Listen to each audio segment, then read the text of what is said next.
राजनीति गरेको जोगी हुनालाई हो भन्छन्। जोगी भन्दा पनि महाजोगी हुनालाई हो राजनीति गरेको। राजनीति भनेको सर्भिस हो, घुस चाहिँ नखाने हो, भ्रष्टाचार चाहिँ नगर्ने हो। यस्ता निर्लज्ज निर्छला तल्ला कोटीका काम गरेर हामीलाई नेता भन्दा लाज हुँदैन, शरम लाग्दैन? मन्त्री भन्दा प्रधानमन्त्री भन्दा हामीलाई शरम अलिअलि छैन? देशभरि भ्रष्टाचारी र घुसिया मात्रै छन्। 3 करोडको प्राडो मुख्यमन्त्री चढ्ने। 3 करोडको प्राडो किन चाहियो भन्नुहोस् त? यो गरिब जनताको रगत निचोरेर आएको पैसा होइन। यसो गर्न मिल्छ? यसको हिसाब राख्नु भएको छ? अब आउँदा भोटमा आउनुहोस्, तपाईँलाई यो 3 करोडको प्राडो चढ्ने मुख्यमन्त्रीहरू र तपाईँहरू मन्त्रीहरूलाई त्यही भोटमा देखाइदिन्छन्। अनि तपाईँहरू कहाँ जानु हुँदो रहेछ? भ्रष्टाचार संस्थागत भयो। एउटा ठुलो माछो पक्रिएन, एउटा ठुलो भ्रष्टाचारी जेल गएन। एनसेलको पैसाभन्दा कम पैसाको एमसिसीमा हामीले दलाली गऱ्यौँ, तर हामीले एनसेलको पैसा उठायौँ न। बार अदालतबाट एनसेलको पैसा नउठाउनु भन्ने आदेश भए। हेर्नुहोस्, मैले अब जागिर छोडिसकेँ नि, म र केपी ओलीमा केही पनि फरक छैन। म अब राजनीति पनि गर्न सक्छु, म कुटनीति पनि गर्न सक्छु, मलाई इच्छा लागेको पेसा व्यवसाय गर्न सक्छु, र म राष्ट्रपतिको पनि विरोध गर्न सक्छु, प्रधानमन्त्रीको पनि विरोध गर्न सक्छु, मन्त्रीको पनि विरोध गर्न सक्छु। मैले मेरै विरोध गरेको छु। भने हामी ठ्याक्कै तिनै गुन्डाको, यिनै कर्मचारीको, यिनै पप्पु पुलको कमिसन घुस भ्रष्टाचार खाएर राजनीति नचलाउँ। राजनीति नेपालमा राजनीति नै छैन, सत्तानीति छ।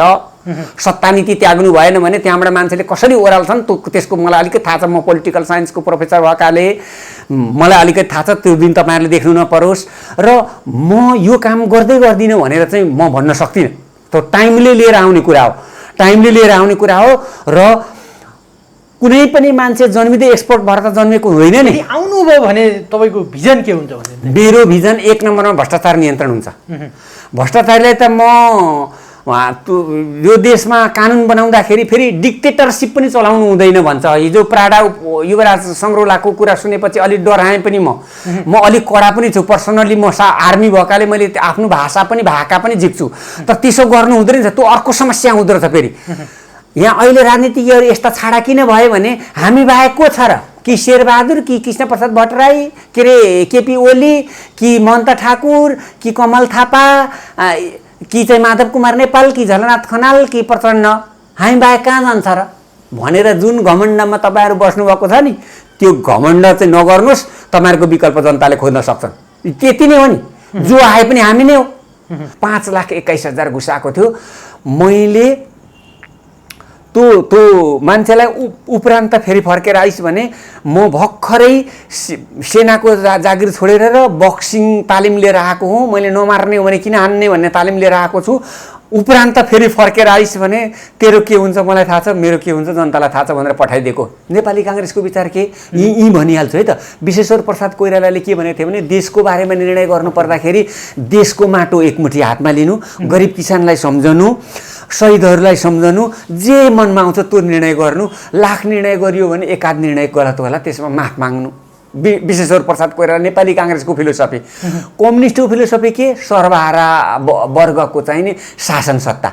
सर्वहारा भनेको अरूले नखाइकन आफूले नखाने, अरूलाई राम्रो लाउन दिएर मात्रै आफूले राम्रो लाउने, भएन भने आफूले नराम्रो लाउने, आफ्ना नाममा कहीँ केही श्री सम्पत्ति हुँदै नहुने, राख्नै नपाउने, गर्नै नपाउने, व्यक्तिगत सम्पत्ति आर्जन हुनै नपाउने टरको सिद्धान्त।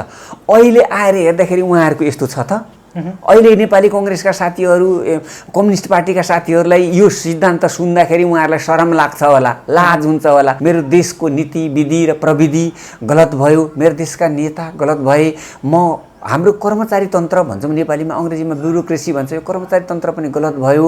र म खुद त्यो गलत प्रक्रियाभित्र बसेकाले मैले पनि खास राम्रो उद्देश्य, नतिजा अथवा मैले जनतालाई जुन तरिकाले जुन ठाउँमा पुर्याउँछु, जुन सिस्टममा सुधार ल्याउँछु भनेको थिएँ, त्यो गर्न नसकेकोमा मैले त्यो चाहिँ देशको नीति विधि र प्रविधिलाई र कर्मचारी तन्त्रलाई, मलाई र सम्पूर्ण निजामती सेवाका साथीहरूलाई अथवा सङ्घ संस्थानका साथीहरूलाई हामीले चाहिँ गर्व महसुस गर्ने काम गरेनौँ भन्ने चाहिँ मेरो स्ट्याटसको अर्थ हो।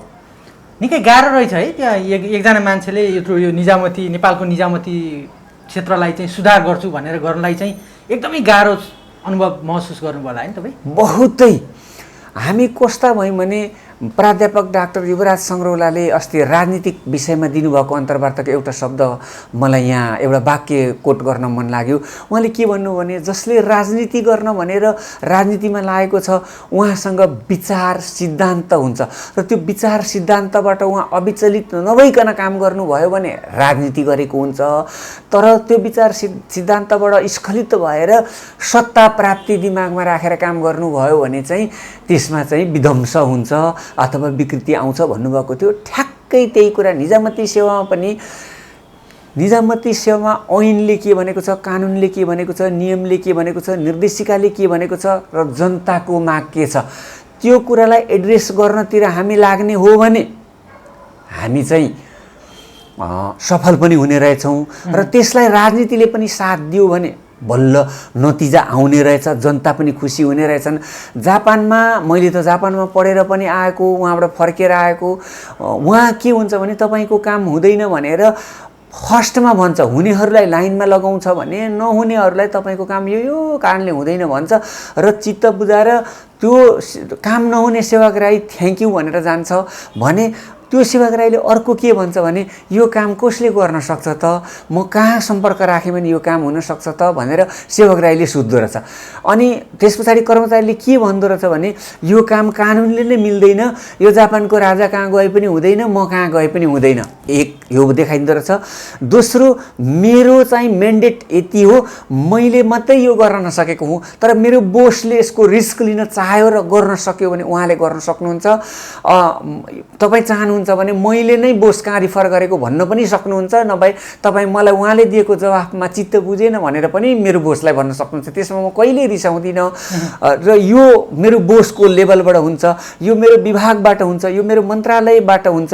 यो कुरा चाहिँ म, मेरो बोस, मेरो विभाग, मेरो मन्त्रालय, मेरो मन्त्री र प्रधानमन्त्री र इभन तपाईँ जापानको सम्राट कहाँ जानुभयो भने हुँदैन, अब तपाईँ जानुहुन्छ भने जानुहोस् तर तपाईँको काम चाहिँ हुँदैन भनेर क्लियर कट भनिदिएपछि उहाँ थ्याङ्क यू भनेर उहाँ जानुहुन्छ र उहाँलाई जहाँ जाने इच्छा हो त्यहाँ जानुहुन्छ। तर हाम्रो के हुन्छ, हामी चाहिँ कस्तो भने नेपालको कर्मचारी तन्त्र चाहिँ दस्तखत कहीँ गर्नु पर्यो, सही गर्नु पर्यो भनेपछि त्यसलाई चाहिँ आकाश खसेको ठान्छौँ। ल हेर्नुहोस्, जबकि कर्मचारी भनेको त्यहाँ राखेकै मौखिक निर्णय दिँदा हुँदैन भने त्यसलाई त्यही कागजको पछाडिपट्टि तपाईको काम यो नेपालको संविधानको धारा यतिले, निजामती सेवा ऐनको दफा यतिले, निजामती सेवा नियमावलीको दफा नियम यतिले, श्रम ऐन 2074 को यतिले, श्रम नियमावली 2075 को यतिले, ट्रेड युनियन ऐन 2049 को यतिले तपाईको काम हुँदैन भनेर पछाडिपट्टि त्यो न्यारेसन भन्छौँ हामी, कैफियत भनौँ नेपालीमा, त्यो लेखेर हामीले दस्तखत गरेर अड्डाको छाप लगाएर दर्जाको पनि छाप लगाएर हजुरको काम यो कारणले हुँदैन, त्यस कारणले मैले हजुरलाई दरपिट गरेँ, नेपालको भाषामा भन्दा मैले दरपिट गरेर अङ्ग्रेजीमा भन्दा मैले हजुरको काम गर्न रिजेक्ट गरेँ, तर मैले यो काम किन हुँदैन भन्ने कुरा यही कागजको पछाडि लेखेर मेरो नाम, मेरो दर्जाको छाप र अड्डाको छाप लगाइदिएको छु। हजुर चित्त बुझेन भने कोर्टमा च्यालेन्ज गर्न जान सक्नुहुन्छ, अथवा मैले गरिनँ भने मेरो माथि विभाग छ, विभागमा च्यालेन्ज गर्न सक्नुहुन्छ, विभागमाथि मन्त्रालय छ त्यहाँ च्यालेन्ज गर्न सक्नुहुन्छ, त्योभन्दा पनि माथि प्रधानमन्त्री अथवा क्याबिनेट छ त्यहाँ च्यालेन्ज गर्न सक्नुहुन्छ। र हजुरलाई त्यतिमा पनि चित्त बुझेन भने चाहिँ हजुरले कोर्टमा पनि च्यालेन्ज गर्न सक्नुहुन्छ भनेर लेखेर दिनुपर्ने हो। र यो कुरो हामीले कक्षा 1 मै पढेको, जस्तै मेरो चाहिँ 40 वर्षभन्दा अगाडि म अफिसमा पस्ने दिन नै यो कुरा मलाई थाहा थियो, तर मैले यो 40 वर्षमा त्यो काम गरिनँ। के भन्दाखेरि यहाँको त्यो मान्छेको काम हुँदैन र त्यो मान्छे यहाँबाट जान्छ, नेपालको हाम्रो ब्युरोक्रेसीको चलन के कुरा, कुन कुरो अल्झाउँदाखेरि चाहिँ यो मान्छे यहाँबाट सेवाग्राहीलाई यहाँबाट यो कोठाबाट कसरी बाहिर निकाल्न सकिन्छ र आफूले कहीँ दस्तखत गर्न नपरोस्। दस्तखत गर्छु भनेर जागिर खाएर आएको लोकसेवा पास गरेर हेर्नुहोस्, लोकसेवामा लिखित जाँच हुन्छ, मौखिक जाँच हुन्छ, प्रयोगात्मक जाँच हुन्छ, बाइल्याटरल टक्स, द्विपक्षीय सन्धि, मल्टिल्याटरल टक्स, त्रिपक्षीय वा सोभन्दा बढी पक्षसँग वार्ता कसरी गर्नुपर्छ भन्ने हुन्छ। अहिले अङ्ग्रेजी पनि पास गर्नुपर्छ, अङ्ग्रेजीको पनि क्षमता देखाउनुपर्छ, कम्प्युटरको पनि क्षमता देखाउनुपर्छ। त्यतिवटा जाँच पास गरेर म काम गर्छु, दस्तखत गर्छु भनेर आएको मानिसले हाम्रो नेपालको निजामती सेवाको मेरो 40 वर्षको अनुभवमा त दस्तखत गर्नु भनेको त आकाश खस्नु अथवा आफ्नो जागिर खुस्किनु अथवा त्यो जागिर खुस्किने पनि मान्छेले त राजीनामा पनि दिन्छ नि होइन, दिएर जान्छ, मलाई चित्त बुझेन भनेर जान्छ। तर एकदमै फोर्सफुली रिटायरमेन्ट भन्छ अङ्ग्रेजीमा, जबरजस्ती आफूलाई चाहिँ त्यो कामबाट अयोग्य, नेपाली भाषामा अयोग्य ठहरिने गरी अवकाश हुनु जस्तो ठान्छौँ हामी। कसरी काम हुन्छ? र त्यो एक दिन गइनँ म, 2 वर्ष 8 महिना 13 दिनमा 20 किलोको फाइल तयार गर्न सकिन्छ एउटा विषयको, त्यो वैदेशिक रोजगारी ठगीको। तपाईँ सम्झनुहोस्, एउटा अफिसमा 2 वर्ष 8 महिना 13 दिनमा एउटा वैदेशिक रोजगारी ठगीको मात्रै 20 किलोको फाइल बनाउनु तपाईँ सक्नुहुन्छ भने तपाईँले कति काम गर्नुपर्ने रहेछ भने त? वैदेशिक रोजगारी ठगीको मात्रै 20 किलोको छ, हामीले पहिला त्यसलाई 10 किलो भन्ने गर्थ्यौँ भने कति काम गरेँ होला मैले, कति हजार कागज प्रयोग गरेँ होला, त्यसमा सबै दस्तखत मेरै छ। अब हाम्रो देशमा फेरि मैले मुनिका मान्छेको बदखुवाई गर्न, मुनिका मान्छेको चाहिँ अपयस गर्न खोजेको होइन।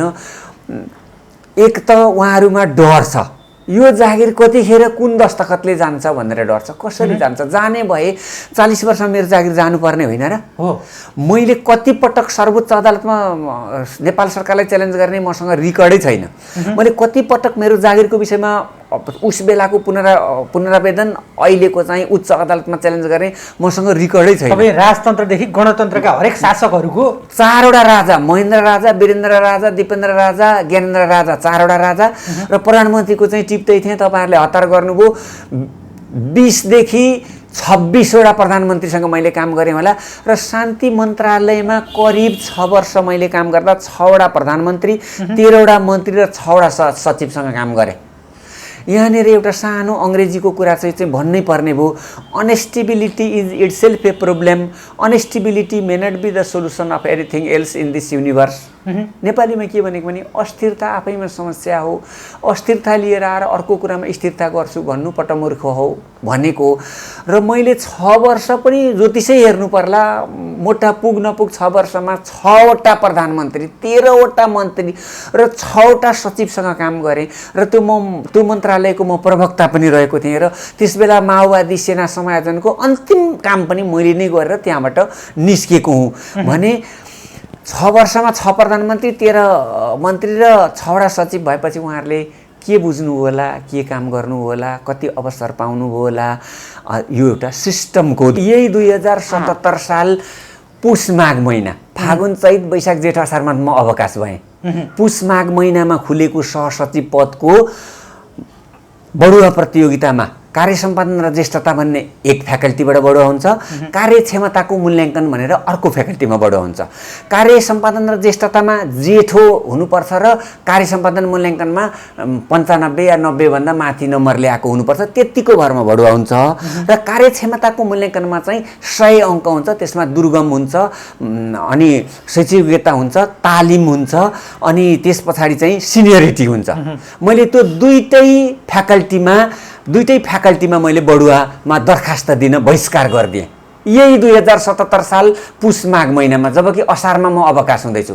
र म उहाँ बढुवा हुने साथीको नाम लिन चाहन्न, किनभने अवकाश भएपछि मेरो नाम लियो भन्नुहुन्छ होला। म खुल्लाबाट यो उपसचिवमा पनि आएको, म बढुवाबाट आएको होइन।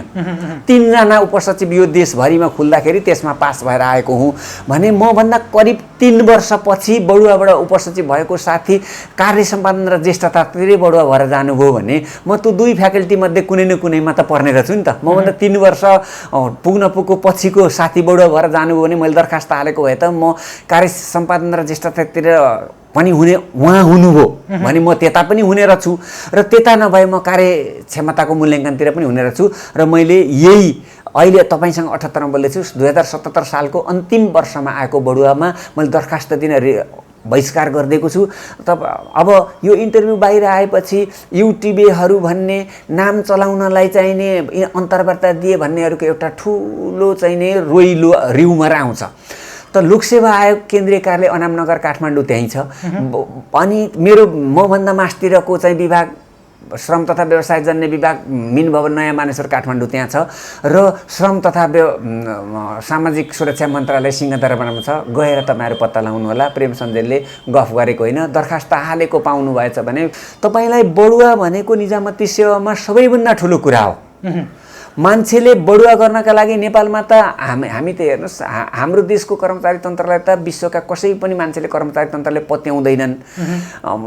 हिजो प्राडा युवराज सङ्ग्रौलाको कुरा गर्ने हो भने पनि नेपाली भनेर यत्रो किताब लेखेको मेरो किताब पढ्छ तर मलाई कोही गन्दैन, किनभने देशको औकात हेरेर मलाई गन्दैन। मेरै किताब पढेर पास भएर जान्छ तर मेरो औकातमा मलाई लेखकमै राख्दैन उसले भन्नुभएको छ। उहाँ बडा त्यो सुन्दा उहाँले म यहीँ टिभीमा रुन्छु होला पनि भन्नुभएको थियो र योभन्दा बढी नसोध्नु भनेर एङ्करलाई उहाँले सावधान पनि गराउनु भएको थियो।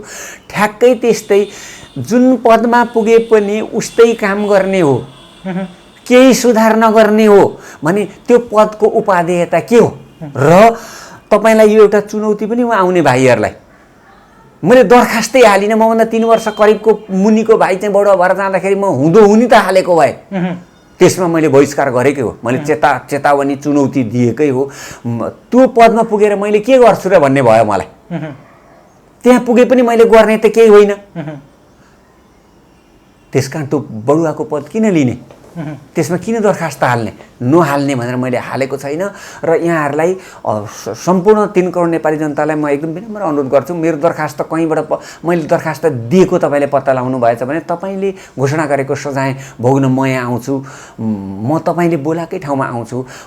तपाईँ अब कल्पना गर्नुहुन्छ 40 वर्षभन्दा बढी सेवा गरेर सहसचिवबाट हुने ठाउँमा दरखास्तै नहालेर म हिँडेँ भने हाम्रो देशको निजामती सेवाको विकृति, विसङ्गति, भ्रष्टाचार, अनियमितता, अनर्गल कुरो कस्तो होला। र यी एउटा कुरा जोडिहाल्नु पर्यो महेशजी, यो बडुवा मान्छेले फर्म भर्न बहिष्कार गरौँ या त्यसलाई रिजेक्ट गरौँ भन्ने कुरा कसैले पनि पत्याउँदैन। र यो तपाईँको चाहिने टिभी प्रसारणमा आइसकेपछि पनि कसैले पत्याउँदैन। र त्यसको निमित्त म चाहिँ त यहाँहरूलाई चुनौती दिन्छु, तपाईँहरू पत्ता लगाएर आउनुहोला। र अर्को कुरा के भनेदेखि मैले यो 40 वर्षमा हामी कुनै बेला निजामती सेवा मात्रै 1,06,32 जना थियौँ। यहाँ कतिवटा सेवा हुन्छ अब जनतालाई पनि बुझ्ने गरी भनिदिउँ। निजामती सेवा जसमा प्रेम सञ्जेल काम गर्थ्यो, सङ्घ संस्थान सेवा जसमा कृषि विकास ब्याङ्क, वाणिज्य ब्याङ्क, कृषि सामग्री कम्पनी लिमिटेड, खाद्य संस्थान, अब नजाने के संस्थान छन् यिनीहरू पर्छन् सङ्घ संस्थान सेवामा। त्योदेखि पछाडि अर्को नेपाली सेना भयो, त्यस पछाडि अर्को नेपाल प्रहरी भयो, अर्को सशस्त्र प्रहरी भयो र अर्को विश्वविद्यालय सेवा भयो। विश्वविद्यालय कति छन् अहिले मलाई ठ्वाक्कै आउँदैन। यो हाम्रो परदेशै पछि एउटा विश्वविद्यालय छ भने 7वटा त यसै भए। त्यस पछाडि चाहिँ त्रिभुवन विश्वविद्यालय भयो, अनि पूर्वाञ्चल विश्वविद्यालय भन्ने छ। यो विश्वविद्यालय सेवाका मानिसहरूले पनि पेन्सन पाउँछन् र यो सबै जोड्ने भने पुग्न 5 लाख मान्छेले चाहिँ नेपाल सरकारबाट तलब खान्छन्। र निजामती सेवा मात्रै मिनिमम वर्षमा 2000 र म्याक्सिमम 6000।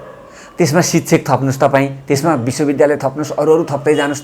त्यसो हुँदाखेरि 1 वर्षमा 10,000 मान्छेले पेन्सन पट्टा लिन्छन्। र म यहाँबाट काठमाडौँ एकचोटि पुगेर यहाँ आउँदाखेरि 50,000 को कस्ट आउँछ सरकारलाई। र मेरो 50,000 र कार्यालय सहीको 30,000 कस्टलाई उसको 20,000 र मेरो 50,000लाई बिचमा राखेर राउन्ड फिगरमा 30,000 गर्ने हो भने 10,000 इन्टु 30,000 खर्च निकाल्दाखेरि 30 करोड रुपियाँ त हामीले पेन्सन पट्टा लिन मान्छेलाई काठमाडौँ बोलाएर नष्ट पारेका छौँ। 2 करोड रुपियाँमा मोटरेबल पुल बन्छ। मैले त शान्ति मन्त्रालयमा वर्षमा कैयौँको संरचना बनाएर आएको होइन। 2 करोड रुपियाँमा मोटरेबल पुल बन्ने ठाउँमा 30 करोड रुपियाँ हामी चाहिँ पेन्सन लिनमा काठमाडौँ आइज भनेर बिताउँछौँ। अब फेरि पेन्सन काठमाडौँबाट पाइँदैन, पेन्सन कागज मात्रै भन्छ। त्यो पेन्सन फेरि यो हामी अहिले जहाँ बसिरहेका छौँ यो ठाउँबाट 2 किलोमिटर उतापट्टि पाइन्छ। कोष तथा लेखा नियन्त्रक कार्यालय दिन्छ। र त्यसो गर्ने भने 30 करोड रुपियाँ त्यति हुँदैन, बढी हुन्छ। मैले तपाईँलाई एकदम मिनिमम भनेको 30 करोड रुपियाँ हामी एउटा कागजको लिप्टो लिन काठमाडौँ बोलाएर मान्छेलाई नष्ट पार्छौँ। अब यो एउटा सुधार गरौँ भन्दा यो एउटा प्रविधि पनि मैले सुधार गर्न नसकिकन मैले त्यो सेवाबाट अवकाश लिनुपर्ने बाध्यता भएको र बडुवामा दरखास्त पनि नहाल्ने र बडुवा बहिष्कार गर्ने। सायद नेपालको अरूले त नभ्याएर हाल्दैन, नपाएर हाल्दैन, योग्यता नपुगेर हाल्दैन, तर भ्याएर पाएर योग्यता पुगेर नहाल्ने मान्छे चाहिँ सायद प्रेम सञ्जेल पहिलो हो कि भन्ने पनि मलाई लागेको छ। र त्यति पनि सुधार हामी गर्न नसक्ने निजामती कर्मचारीले सेवाग्राहीको चाहिँ हामीले कस्तो 4-5वटा कारण छन्। एउटा चाहिँ कर्मचारी भएपछि धनी हुनै पर्छ, घुस खानै पर्छ, भ्रष्टाचार गर्नै पर्छ भोज भतेर गर्नै पर्छ। मुख्य सचिवको श्रीमतीले भन्दा मुखियाको श्रीमतीले बढी गहना लाउनुपर्छ भन्ने भावना घरबाटै, स्कुलबाटै, विश्वविद्यालयबाटै, आमाबाउबाटै, साथी छोराछोरीबाटै सिकेर गएको हुन्छ। लोकसेवाले त यस्ता कुरा त सोध्दैन। लोकसेवाले यस्तो कुरा सुँगेर त्यहाँ पत्ता लगाउने र यस्तो कुरा जाँच गर्ने भए त त्यो मान्छेलाई रिजेक्ट गरिदिन्थ्यो नि। त्यो कुरा लोकसेवाको लिखितले पनि रिफ्लेक्ट गर्दैन, मौखिकले पनि रिफ्लेक्ट गर्दैन, प्रयोगात्मकले पनि गर्दैन, बाइल्याटरल टक्स, मल्टिल्याटरल टक्सले पनि गर्दैन। लोकसेवाको जाँचमा त्यहाँ खराबी छ। यो कुराको चाहिँ पत्ता लगाउँदैन। तपाईँलाई अमेरिकाको तपाईँ पाइलट हो भने तपाईँको स्ट्रेस कति छ भनेर जाँचेर मात्रै ककपिटमा बस्न पाइन्छ। तर अस्ति बङ्गलादेशको पाइलटले ल्याएर हाम्रो एयरपोर्टमा जोतिदियो र हाम्रा समेत विद्यार्थी मार होइन। स्ट्रेस जाँचेको भए त्यो पाइलट त त्यो फर्स्ट राउन्डमा रिजेक्ट हुन्थ्यो नि। त्यही पनि त्यो 23 घन्टा क्यानाडा उडाएर आएको रहेछ। उसै पनि त्यसलाई हाल्नु नहुने हो। त्यस कारणले लोकसेवाको जाँचमा, जाँचको परीक्षण पद्धतिमा गलत छ कि यो मान्छेको मोटिभ के हो, यो कमाउन आएको कि सेवा गर्न आएको, यो कहाँबाट आएको, यसको जरो के हो, थलो के हो, किलो के हो भनेर जाँच्न सक्नु लोकसेवाको गलत छ। र मैले अघि भनिहालेँ सम्पूर्ण तर्फबाट धनी हुनुपर्छ भन्ने एक कक्षादेखि सिकेर आएको छ, त्यो दोस्रो हो। तेस्रो हाम्रो देशको राजनीति भ्रष्ट छ। मुख्य हो। राजनीतिले चाहिँ कस्तो हुन्छ भने महेशजी, राजनीतिले कर्मचारीलाई काउन्टर दिने र कर्मचारीले राजनीतिलाई काउन्टर दिने हो। जोगीदेखि भैँसीडर, भैँसीदेखि जोगीडरको जुन थियो नि त्यो कुरा छैन। अब यसको लुप होल्स कहाँ छ भन्ने कुरा तपाईँलाई बताइदिन्छु। निजामती कर्मचारीहरू राजनीतिक पार्टीका केन्द्रीय सदस्य छन्। एकदम खुल्लम खुल्ला। म त निर्वाचन आएको 6 वर्ष जिल्लाको हाकिम र 3 वर्ष 3 दिन 16 जिल्लाको डाइरेक्टर भएर निर्वाचन गराएको। झापा क्षेत्र नम्बर 6बाट सम्माननीय प्रधानमन्त्री केपी शर्मा ओलीज्यूले जितेर जानुभएको, त्यो भोट पनि मैले नै गराएको। म मोरङको चाहिँ जिल्ला निर्वाचन अधिकारी कम क्षेत्रीय डाइरेक्टर हुँ, किनभने यहाँ यी दुईटा राख्नु हुँदैन भनेर मैले दुईटै काम गर्थेँ। र अरू बाँकी रहेको 13 जिल्लाको चाहिँ म क्षेत्रीय डाइरेक्टरको हैसियतले मैले त्यो चुनावको अनुगमन, मूल्याङ्कन, मोनिटरिङ, इभ्यालुएसन सबै काम गरेको हुँ। र यसरी हामीले चाहिँ निर्वाचित गराएर, यसरी हामीले प्रशिक्षित गराएर जानुभएको मलाई नै चिन्ने प्रधानमन्त्रीज्यू भएर 4 वर्ष 2 तिहाईको प्रधानमन्त्री हुनुभयो उहाँ। मैले डे 1मै भनेको लेटर प्याड, निर्वाचन आयोगको लेटर प्याडमै लेखेर पठाएको। त्यसबेला लालबाबु पण्डित सामान्य प्रशासन मन्त्री हुनुहुन्थ्यो, उहाँले त्यो कानुन बनाउने हो। दुईटा कुरा गरौँ, कर्मचारीलाई राजनीतिबाट अलग गरौँ र अन द स्पोट घुस खाएको मिडियाले देखाएपछि त्यहाँ कुनै अर्को कारण चाहिँदैन। उसले त्यो मिडियाले देखाइसक्दाखेरि त्यसको जागिर अन द स्पोट गइसक्यो, कागज चाहिँ हामीले फुर्सदमा 24 घन्टा 25 घन्टामा दिउँ र त्यसलाई बिदा गरौँ भनेर डे 1मा निर्वाचन आयोग क्षेत्रीय कार्यालयको लेटर प्याडमा लेखेर पठाएको। त्यो उहाँहरूलाई सोध्नुपर्छ। यति कुरा लेखिदिएको भए अहिले भ्रष्टाचारमा तपाईँलाई चारानी घट्यो घट्दैन भने त। मिडियाले देखाएर घुस खाइसकेपछि अर्थ केमा प्रमाणित गर्नु पर्यो भन्नु त? यस्तो यति निकृष्ट घुसै खान कर्मचारी राखेको, कमिसन खान राजनीतिज्ञ बनेको भन्ने हाम्रो चाहिँ सन्देश गएको छ, जुन खतरनाक कुरा हो। र जनताले बुझिसके महेशजी, तपाईँ हामी जान्ने भएर, तपाईँ हामी नेता, पत्रकार, नेता, कर्मचारी जान्ने भएर हिँडेका छौँ, अरू केही बुझ्दैनन् भनेर जुन हामीले भ्रम पालेका छौँ नि, त्यो गलत हो। जनताले सबैले बुझेको छ।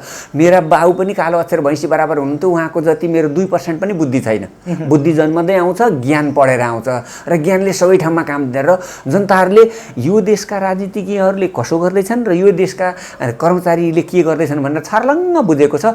अब त्यसको परिणाम आउनेवाला छ र त्यो परिणाम चाहिँ हिंस्रक, व्यापक, खतरनाक, अनकन्ट्रोल्ड के हुन्छ त्यसको मसँग अहिले शब्द छैन। त्यो बुझिसके मान्छेले। कर्मचारी घुस खान आएको, नेता कमिसन खान आएको।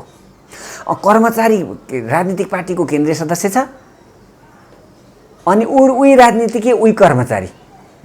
अब कहाँबाट छुट्याउने? अनि जोगीदेखि भैँसीडर, भैँसीदेखि जोगीडरको आयो त। म एउटा एकदमै विनम्र हात जोडेर, प्रेम सन्जेल एग्रेसिभ हुन्छ, एकदमै चाहिने कडा स्वरमा बोल्छ भन्ने मैले केही फिडब्याक पाएको छु। तपाईँहरूलाई धन्यवाद। म आज एग्रेसिभ भएर बोल्दिनँ, एग्रेसिभ पनि हुन्न। एग्रेसिभ भएर तपाईँहरूलाई पिर परेको छ भने म क्षमा प्रार्थी पनि छु। एग्रेसिभ नभइकन भनौँ, हामी 7 सालमा स्वतन्त्र भएको, कोरिया 17 सालमा कोलोनियलिजमबाट स्वतन्त्र भएको। 10 वर्षपछि स्वतन्त्र भएको कोरियाको एउटा स्यामसङ कम्पनीले अमेरिका, बेलायत, क्यानाडा, नर्वे, यो नोकिया बन्ने फिनल्यान्ड समेत हल्लाएको छ। कोरियाको प्राकृतिक सामाजिक आर्थिक स्रोतको अगाडि हामी त 1000 टाइम्स बेटर छौँ। हाम्रो त्यस्तो स्रोत साधन छ, हामी पढेका छौँ, हामी खरदार पनि MA पास छौँ। कोरियामा त्यस्तो पाइँदैन। त कोरिया त्यहाँ पुग्यो, हामी यहाँ यहीँको यहीँ रह्यौँ किन भनेर हामीले किन कसैलाई सोध्दैनौँ? हामी घुसिया छौँ, हामी भ्रष्टाचारी छौँ, हामी भुसिया छौँ। त्यस कारणले गर्दाखेरि यस्तो भएको हो। र तपाईँहरू 3 करोड नेपाली जनतालाई म विनम्रतापूर्वक अनुरोध गर्छु, प्रेम सञ्जेललाई मैले अघि नै भने 24 देखि 26 वटा प्रधानमन्त्री, मन्त्री त गन्नै सकिँदैन, सचिव पनि गन्नै सकिँदैन, मेरा हाकिमहरू पनि गन्नै सकिँदैन। 40 वर्षको मै त सम्झन सक्दिनँ, अरूले सकिँदैन। यस बिचमा 4 वटा राजा, 26 वटा जति प्रधानमन्त्री, अगणित एकदम चाहिँ थाहै नभएका मन्त्री माननीयहरूको बिचमा तपाईँ एकजना मान्छे मलाई ल्याएर देखाउनुहोस् कि प्रेम सञ्जेललाई मैले सोर्स लाएर यो काम उल्टो सिधो गराएँ भनेर। छैन नि। त्यसैले त मैले आज यो भुक्तमान भोगिरहेको छु। 40 वर्षमा जसरी बिताउनु भयो, अघि हामीले एउटा चर्चा गर्दै थियौँ, राजनीतिज्ञले नेपालको निजामती कर्मचारीलाई कसरी पङ्गु बनायो, निजामती कर्मचारीले राजनीति गर्दाखेरि निजामती कर्मचारी त्यो चाहिँ कसरी पङ्गु बन्यो भन्ने चाहिँ एउटा गर्दैछौँ। तपाईँले पनि ठ्याक्कै यो धेरै उतार चढावहरू खेप्नु पर्यो। राजनीतिज्ञबाट तपाईँले धेरै नै ठुलो यो राज्य नै हो, तपाईँ एउटा कर्मचारी तन्त्र राज्य नै हो, राज्य तपाईँमाथि नै लागेको थियो होइन व्यक्तिगत रूपमा? एकदमै धन्यवाद। पहिलेको कुरा गरौँ।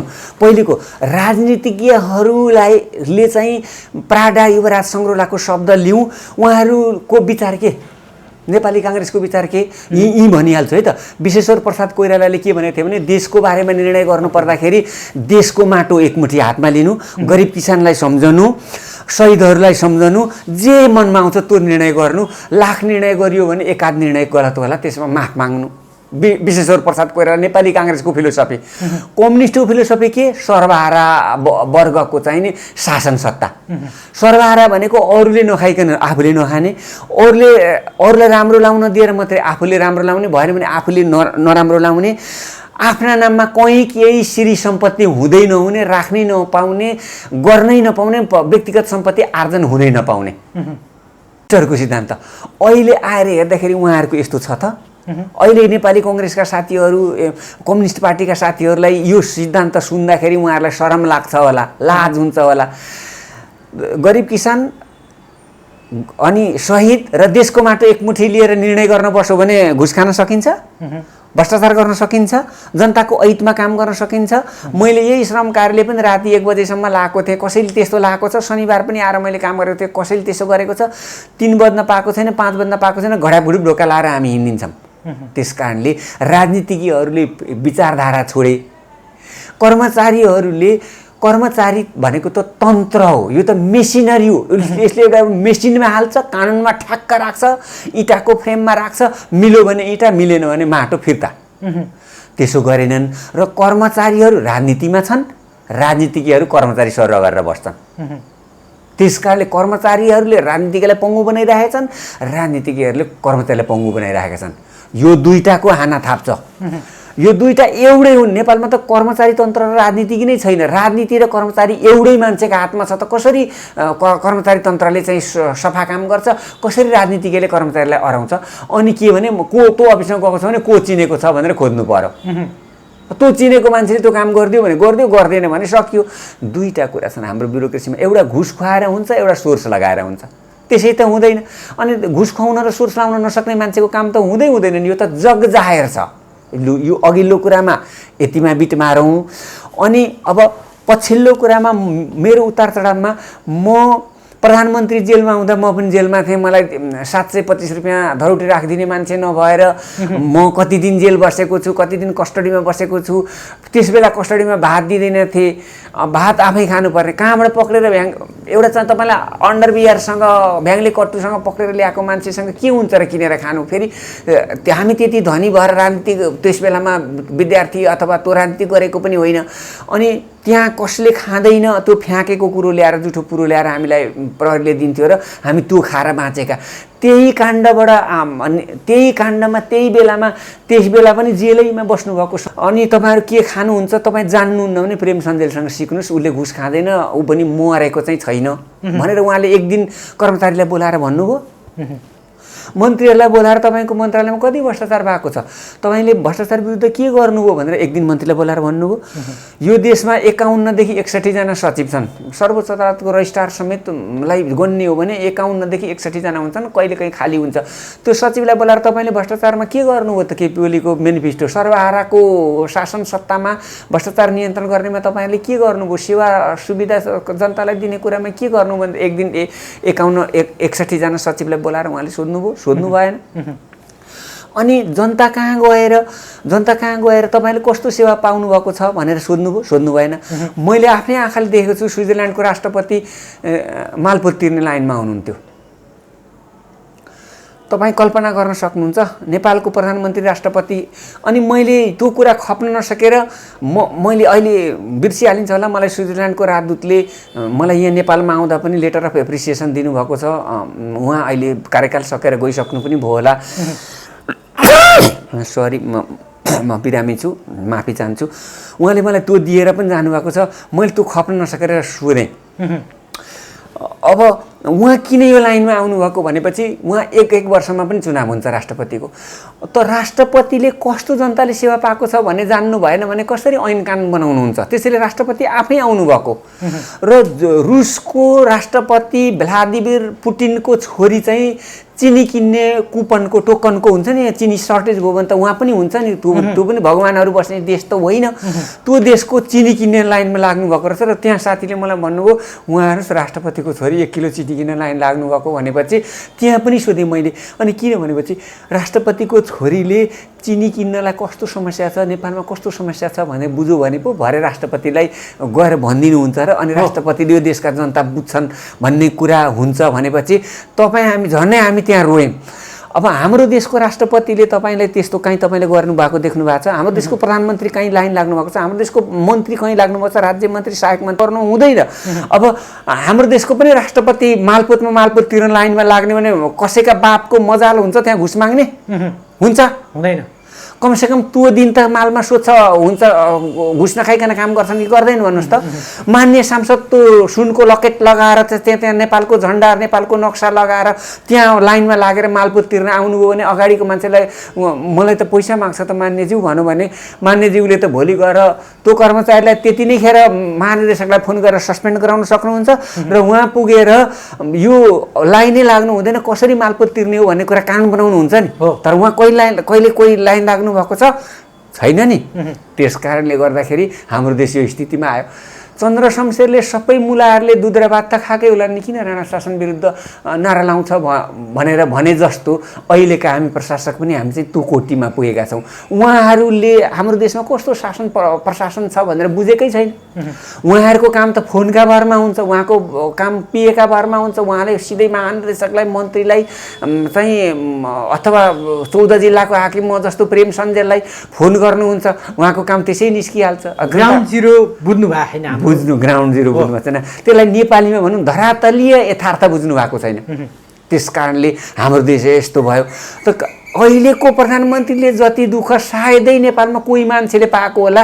म उहाँ जन्मिएको जिल्लामा तेह्रथुममा पनि 4 वर्ष अनवरत काम गरेर उहाँ जन्मिएको ठाउँमा पनि पुगेर आएको मान्छे हुँ र उहाँसँगै मैले चाहिँ दुःख पनि भोगेको हुँ। र त्यस्तो मान्छे प्रधानमन्त्री हुँदाखेरि त जनताको समस्या बुझिएन भने अस्ति तपाईँलाई कोरोनाको बेला कुरा गरौँ, रवि लामिछानेहरू सिलिन्डर खोज्न हिँडे, माननीय सांसदहरू, मन्त्रीज्यूहरू, प्रधानमन्त्रीज्यूहरूले कति गर्नुभयो? जनताले त्यो त मनमा कलेजामा लेखेर राखेको भन्छ नेपालीमा। कलेजामा लेखेको भनेको मर्दा मात्रै मेटिने भनेर। उहाँहरूले चाहिँ के गर्नुभयो त्यहाँ त्यस बेलामा? जनताले त्यसको रेकर्ड राखेको छ नि।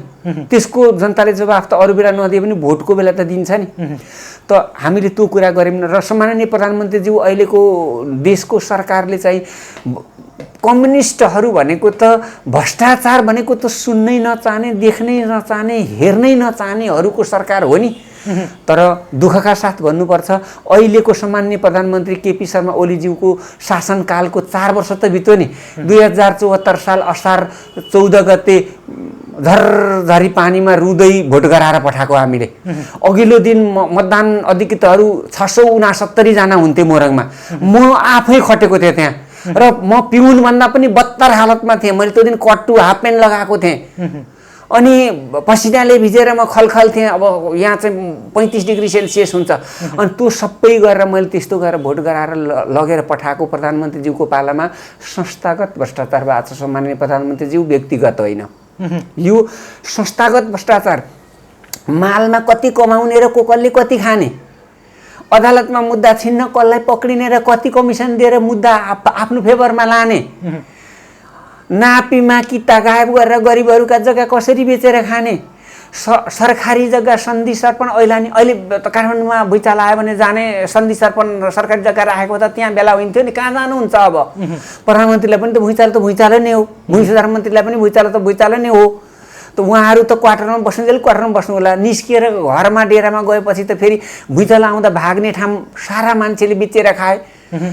बागमती विष्णुमती कुनै राखेनन्, बालुवाटार राखेनन्, त्यस विषयमा हामीले कारबाही गरेनौँ। त्यसैले तपाईँ सम्माननीय प्रधानमन्त्री भने यसमा तपाईँको शासनकालमा संस्थागत भ्रष्टाचार भयो, जनताले आँसु एकदम रगतका आँसु रोए। म घुस खान्न भनेर म प्रण गरेर आएको, मलाई मेरो बाउले मलाई यो जागिरमा जानुभन्दा अघिल्लो दिन चाहिँ अब उस बेलाको भाषामा तामो तुलसी गर्ने भन्ने हुन्थ्यो, तामाको पाथी हुन्थ्यो, त्यसमा 8 माना जान्थ्यो। त्यो अहिलेको भाषामा 4 किलो हुन्छ, धान या मकै जौ कोदो जोख्न नाप्नलाई बनाएको। त्यो पाथी टाउकोमा राखेर तुलसीको मोठमा उभ्याएर आजदेखि उपरान्त घुस खान्न, भ्रष्टाचार गर्दिनँ र घुस खाने भ्रष्टाचार गर्नेहरू विरुद्ध जेल ज्यान र जागिरमाथि हिँड्नेछु, बात हात र लात चलाउने छु त भनेर कसम खा।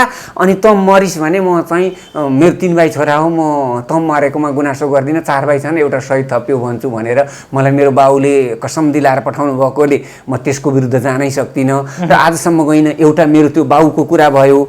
अर्को, म त निजामती सेवामा आएको नि, म निजामती घुसमा, निजामती कमिसनमा, निजामती प्रतिशतमा, निजामती जनताको रगत चुसेर अलिकति राजनीतिकलाई दिएर आफूलाई संरक्षण गर्न माथि माइबाप राखेर अरू यहाँ खाने हो। सम्माननीय प्रधानमन्त्रीज्यू, कुनै पनि कर्मचारीले भ्रष्टाचार गरेर तपाईँको पार्टीमा या कुनै ट्रस्टमा 1 लाख रुपियाँ बुझाउँछ भन्ने उसले 99 लाख रुपियाँ आफूले खाएको हुन्छ। यो कुरा तपाईँहरूलाई थाहा भएर पनि कि पचाउनुहुन्छ कि तपाईँलाई थाहा छैन भने मैले कति खेप भन्ने, 99 लाख रुपियाँ निजामती कुनै पनि कर्मचारीले भ्रष्टाचार गरेर आफू राख्छ र 1 लाख रुपियाँ लगेर कसलाई दिनुपर्ने हो त्यहाँ दिन्छ। र जस्तै कर भन्सारमा रासो उठाउँदाखेरि 99 लाख रुपियाँ त्यो व्यापारीलाई छुट दिन्छ, 1 लाख रुपियाँ रासो असुल गर्छ र 2-4 लाख रुपियाँ घुस लिएर जान्छ। अब 99 लाख रुपियाँ राजस्वमा उसले हालेको भए त उसको भागमा त 2-4 लाख होइन कि 5 लाख रुपियाँ पर्थ्यो। तपाईँलाई नेपालको अहिलेको अवस्थाको तलब त ठिकै हो, तर हामीले जागिर खाने बेलामा त संसारको सबैभन्दा कम तलब भएको देश को हो भन्दा नेपाल हो। भुटानमा भन्दा पनि हाम्रो तलब कम थियो। त्यो तलब खाएर हामीले 40 वर्षमा घुस भ्रष्टाचार गऱ्यौँ न। अर्थात् सर्वहाराहरूको सरकारमा बसेर तपाईँले यस्तो शासनकालमा 4 पैसा भ्रष्टाचार घटाउन सक्नु भएन। एउटा ठुलो भ्रष्टाचारी जेल गयो यो 4 वर्षमा। यो 4 वर्षमा एकजना ठुलो भ्रष्टाचारी जेलमा गयो, त्यसको हिसाब जनताले राख्दैनन्। अहिले जनताको भाषामा ठुलो माछो भन्छ, एउटा पनि ठुलो माछो पक्रिएन। कम्युनिस्ट सर्वहाराहरूको शासनकालमा जनताले तपाईँलाई कसरी मूल्याङ्कन गर्छन् होला? तपाईँले आफूले भनेको कुरा मात्रै हुँदैन नि। मैले भनेको कुरा हुने भने त 40 वर्षमा मैले यो देशलाई स्विजरल्यान्ड बनाउँछु भनेर आएको थिएँ। मैले आफैलाई थुकेर 40 वर्ष 4 महिना 6 दिनमा म चाहिँ निस्किएर गएँ। हालाकि त्यो थाहै मात्रै अस्थायी जोडो भने अरू बढी हुन्छ। सम्माननीय प्रधानमन्त्रीज्यू भने म त गर्न लाग्दा त गर्न सकिनँ भने तपाईँले त गर्नै लाग्नु भएन। मेरो प्रधानमन्त्रीज्यूसित विनम्र अनुरोध छ, 4 वर्षमा भ्रष्टाचार संस्थागत भयो, एउटा ठुलो माछो पक्रिएन, एउटा ठुलो भ्रष्टाचारी जेल गएन। एनसेलको पैसा भन्दा कम पैसाको एमसिसीमा हामीले दलाली गऱ्यौँ, तर हामीले एनसेलको पैसा उठायौँ न। बार अदालतबाट एनसेलको पैसा नउठाउनु भन्ने आदेश भयो। हेर्नुहोस्, मैले अब जागिर छोडिसकेँ नि, म र केपी ओलीमा केही पनि फरक छैन। म अब राजनीति पनि गर्न सक्छु, म कुटनीति पनि गर्न सक्छु, मलाई इच्छा लागेको पेसा व्यवसाय गर्न सक्छु र म राष्ट्रपतिको पनि विरोध गर्न सक्छु, प्रधानमन्त्रीको पनि विरोध गर्न सक्छु, मन्त्रीको पनि विरोध गर्न सक्छु। मैले मेरै विरोध गरेको छु, थुइक ढिक्क म भनेर थुकेर म निजामती सेवाबाट आएँ। 40 वर्षमा मैले एउटा 30 करोड रुपियाँ सालमा खर्च हुने सुधार गर्न सकिनँ, मेरै आफ्नो। अनि हामीले ठुल्ठुला कुरा गरेका छौँ, ठुल्ठुला विकास गऱ्यौँ, ठुल्ठुला निर्माण गऱ्यौँ। यहाँ एउटा कुरा राखिहाल्नु पर्यो, पप्पू कन्स्ट्रक्सनले मात्रै बनाएका 3वटा पुल भत्किए। पप्पू कन्स्ट्रक्सनलाई कारबाही गर्न नसक्नु सम्माननीय प्रधानमन्त्री केपी शर्मा ओलीज्यू, तपाईँको कमजोरी कहाँ छ? त्यसलाई कारबाही किन हुँदैन? र उसले पुल भाँचिरहने अनि हामीले उसलाई पैसा दिइरहनु पर्ने कमजोरी के छ? अख्तियारमा सामान्य प्रमुख आयुक्तज्यू, तपाईँहरूको कमजोरी के छ? यो पुल भाँचिएको नै सबभन्दा ठुलो प्रमाण हो, अरू केही चाहिँदैन। त्यसको एउटा फोटो लिएर आएर पक्राउ गर्ने, हिरासतमा राख्ने, थुन्ने, जेल जरिमाना गर्ने सबै ठिक। मैले 2039 साल फागुन 2 गते जिल्ला शिक्षा कार्यालय तेह्रथुममा टेकेको, 3 गते मैले नियुक्ति दिएको अनि 3 गते मैले हाजिर गर्न खोज्दा मेरो ठाउँमा अस्थायी एकजना साथी हुनुहुँदो रहेछ। उहाँले तपाईँको त जागिर बाँचुन्जेलको हो, आज म हाजिर गर्छु न, मेरो आज 1 दिनको तलब आउँछ भनेपछि मैले गर्नुहोस् भन्ने। मैले दिनभरि काम चाहिँ गरेँ, उनीसँग बसेर काम गरेँ, तर हाजिर मैले उनलाई गर्न दिएँ। त्यो अफिसमा मावि निमावि प्रावि टिचर गरेर 521 सिट खुलेको रहेछ। त्यसमा 1-1 हजार उठाएछन्। उ बेलाको 1000 फेरि डर लाग्दो थियो, तपाईँले त बुझ्नुहुन्न, तपाईँ त 40 वर्ष अगाडि जन्मे पनि होइन। त्यस कारणले 1-1 हजार उठाएछन्, 5,21,000 घुस लिएर आएछन्। त्यो चाहिँ तिनै तहको क्वेसन चाहिँ मैले हातले लेखेको थिएँ। अनि त्यस बेलामा 16 खुट्टेमा 2 लाख रुपियाँ रोपनी थियो। म त डोटीको जागिरबाट थाहै भएर न तेह्रथुम गएको हुँ। म त त्योभन्दा पहिला नै जागिरी थिएँ नि, सेती अञ्चल अदालत दिपायल सिलगढीमा। म सर भएर आउँदा त मान्छे उहाँ रोका थिए। मैले मान्छेलाई त घर किनिदिएको, बिहा गरिदिएको, घर बनाइदिएको त थिएन नि, मैले मूल अदालतमा बसेर काम गरिदिएको मात्रै थियो नि। त्यहाँबाट म थाहै भएर तेह्रथुममा आउँदाखेरि 5,21,000 घुस आएको थियो। मैले त्यो मान्छेलाई उपरान्त फेरि फर्केर आइस भने म भर्खरै सेनाको जागिर छोडेर र बक्सिङ तालिम लिएर आएको हुँ। मैले नमार्ने हो भने किन हान्ने भन्ने तालिम लिएर आएको छु। उपरान्त फेरि फर्केर आइस भने तेरो के हुन्छ मलाई थाहा छ, मेरो के हुन्छ जनतालाई थाहा छ भनेर पठाइदिएको। फर्स्ट घुस हेर्नुहोस्, फर्स्ट घुस 5,00,000 16 खुट्टे। अहिले त मलाई 2 करोड आनामा पनि पाइँदैन होला, त्यो 2 लाख रुपियाँ पनि थियो। त्यो मैले झेलेँ। त्यो झेलेर मैले त्यहाँ फेयर जाँच गराएँ, त्यहाँबाट मलाई डाँडै कटाइदिए। त्यहाँ कसैका मान्छे पास गर्नुपर्ने थियो, ती मान्छे त पास भएनन्। यहाँनिर एउटा कुरा जोडिहालौँ, नेपाली कङ्ग्रेसको सरकार भएका बेला गोविन्दराज जोशी शिक्षा मन्त्री भएका बेलामा 13 वर्ष रिजल्ट भएन, अझ योभन्दा पनि बढी होला, अहिले मलाई आएन। अनि एउटा ऐन ल्याएर लिखित गरियो, अर्को ऐन ल्याएर मौखिक गरियो र फेललाई पास पारियो। त्यो 13 वर्षपछि पनि हामी त्यस्ता काम गर्छौँ। त्यस पछाडि मेरो त्यहाँबाट डाँडो कटाउने भनेर त्यहाँबाट मलाई त्यो कोशी अञ्चलबाट मेची अञ्चल सारियो 1। 2 नम्बरमा मैले त्यस पछाडि मैले मेची अञ्चल गएँ, कि जागिर खानु पऱ्यो कि छोड्नु पऱ्यो। अनि मेचीबाट म घुम्दै घुम्दै घुम्दै सिराहा कता कता कता हुँदै म यहाँ जनस्वास्थ्य कार्यालय देवकोटा चोकमा आएँ। त्यहाँ आएको त मान्छे छ हङकङमा, यहाँ जागिर छ। अब के थाहा, तिनीहरू मिलाएर हाजिरमा हाँ लेखे त तल पाइहालिन्छ, के थाहा को आउँछ। अडिटर पनि घुसिया, हाकिम घुसिया, लेखापाल घुसिया, आलेप भनेको यहाँ लोकल कोलिनले गर्ने अडिटर घुसिया, माथिबाट आएको मलेप घुसिया, यहाँको रातो मसी घुसिया, उहाँको सुगा मसी घुसिया, अफिसको कालो मसी घुसिया भयो त त्यसको तलबै झिकेर खाँदा पनि भयो नि त। त्यहाँ हाजिरीमा त्यसको हाँ लेख्ने न अर्थ के छ। त्यसरी मैले त्यहाँ 5 जनाको थाई जागिर खाइदिएँ। मैले जुन बेलामा मान्छे खारेज गरेको थिएँ, पिउन खारेज गर्नलाई चाहिँ मन्त्रीको सही चाहिन्छ र लोकसेवा आयोगको परामर्श चाहिन्छ। मैले 1 जनालाई 8 पटक गोर्खापत्रमा निकालेर मन्त्रीको सही गराएर लोकसेवा आयोगमा पठाएर लोकसेवा आयोगले पनि 8 पटक फिर्ता गर्छ। म रिसाले खारेज गरेको हो कि उसले मलाई घुस नदिएर खारेज गर्न लागेको हो कि भनेर 8-10 पटक फिर्ता गर्छ लोकसेवाले। अलिकति पनि शङ्का देख्यो भने लोकसेवा भनेको कर्मचारीलाई जोगाउनै राखेको चिज हो। म र उसको बिचमा घुस नमिलेर मैले खारेज गरेको, म ठुलो कर्मचारी ऊ सानो कर्मचारी भनेर आएको कि भनेर 8 खेपले फिर्ता गर्छ। र उमाकान्त ढकालजी तपाईँ कहाँ के काम गर्नुहुन्छ, कर्मचारी हो कि के हो? काम गर्ने कारिणी 1 जना हुन्छ, उपसचिवले खारेज गर्ने कहाँ छ भनेर लेख्नु भएछ। काम गर्ने कारिणी चाहिँ 1 जना हुन्छ। तपाईँ राम्रैसँग आँखा कान सुन्नुहुन्छ भने मैले यहाँ 2 वर्ष 8 महिना 14 दिनमा 19 जना उडाइदिएको छु। श्रम कार्यालय विराटनगर हो, लिस्ट फेसबुकमा छ, खोजेर हेर्नु होला। 1 अब त्यहाँ मैले 5 जनाको थाई जागिर उडाइदिएँ। तपाईँले सबै कुरा प्रमाण पुर्याएपछि त लोकसेवाले पनि त केही भन्दैन नि, उसले 8 खेप फिर्ता गर्छ। म यहाँ एकजनाको नाम लिनु पर्यो, लोकसेवाका सम्माननीय अध्यक्ष तीर्थमान साके जो पहिला मुख्य सचिव पनि हुनुहुन्थ्यो, उहाँले 8 खेप पनि फाइल फिर्ता गरिदिनु हो, किनभने कर्मचारीलाई मर्का गरेको कारबाहीमा। तर उहाँलाई नमन गर्छु, म उहाँलाई हार्दिक चाहिँ उहाँ चाहिँ अभिनन्दन गर्छु, कर्मचारी नाकमा खारेज नहोस् भनेर गरेको हो नि उहाँले। तर 8 खेप फेरि त्यो कागज पठाएपछि त उहाँले त सहमति दिनुभयो, खारेज त भयो नि त। उमाकान्त ढकाल भाइ त्यसरी हुन्छ। तीर्थमान साक्य सम्माननीय अध्यक्ष लोकसेवा आयोग पूर्व मुख्य सचिवलाई सोध्नु होला, तपाईँ काठमाडौँतिरकै उमाकान्त ढकाल हो भने उहीलाई सोध्नु होला, उहाँ जिम्दै हुनुहुन्छ। तपाईँलाई धन्यवाद। अनि त्यहाँ 5जना मान्छे खारिज गरिदिएपछि मलाई त्यहाँबाट फेरि यहाँबाट पनि उठाइदिए। त्यहाँ म आएको मात्रै थिएँ, हेर्नुहोस् 6-7 दिन पनि भएको थिएन। त्यस पछाडि मैले त्यो सरुवा विरुद्ध यहाँ पुनरावेदन अदालत उस बेलामा पुनरावेदन हुन्थ्यो, अहिले उच्चको दर्जा हुन्थ्यो, त्यहाँ मुद्दा हालेँ। मैले त्यहाँ फर्स्टै हियरिङमा हारेँ। त्यस पछाडि म सुप्रिम कोर्ट गएँ, सुप्रिम कोर्ट गएर स्टे अर्डर लिएर आएर फेरि त्यहीँ फर्केर आएर त्यहाँ मैले करिब 3-4 वर्ष जति जागिर खाएँ। तर त्यो खारिज भएका मान्छे त मैले खारिज गरेँ भने त्यो मान्छे डाइरेक्ट प्रशासकीय अदालतमा पुनरावेदन गर्न पाउँछ। प्रशासकीय अदालतले यो मान्छेलाई खारिज गरेको गलत छ भनौँ भने मैले नाकाका चालले त्यो मान्छे आएको दिन बहाल गरिने भने मलाई अदालतले सजाय गर्छ। मैले गर्नुपर्छ त्यो सिस्टममा। त्यो एकजनाले पनि मुद्दा जितेन त, उमाकान्त ढकालजी। अनि त्यस पछाडि मलाई त्यहाँ डाँडो कटाइयो, मैले यहाँ हारेँ, सुप्रिम कोर्टमा जितेर फेरि फर्केर आएर मैले त्यहाँ काम गरेँ। त्यस पछाडि म चाहिने सरुवा भएर धनकुटा क्षेत्रीय स्वास्थ्य निर्देशनालयमा गएँ। तपाईँलाई म धनकुटा क्षेत्रीय स्वास्थ्य निर्देशनालयमा जागिर खाँदाखेरि 521 सिट त ग्रामीण स्वास्थ्य कार्यकर्ता VHW उस बेलाको भिलेज हेल्थ वर्कर र नेपालीमा जु अहेब पनि भन्थे, जुनियर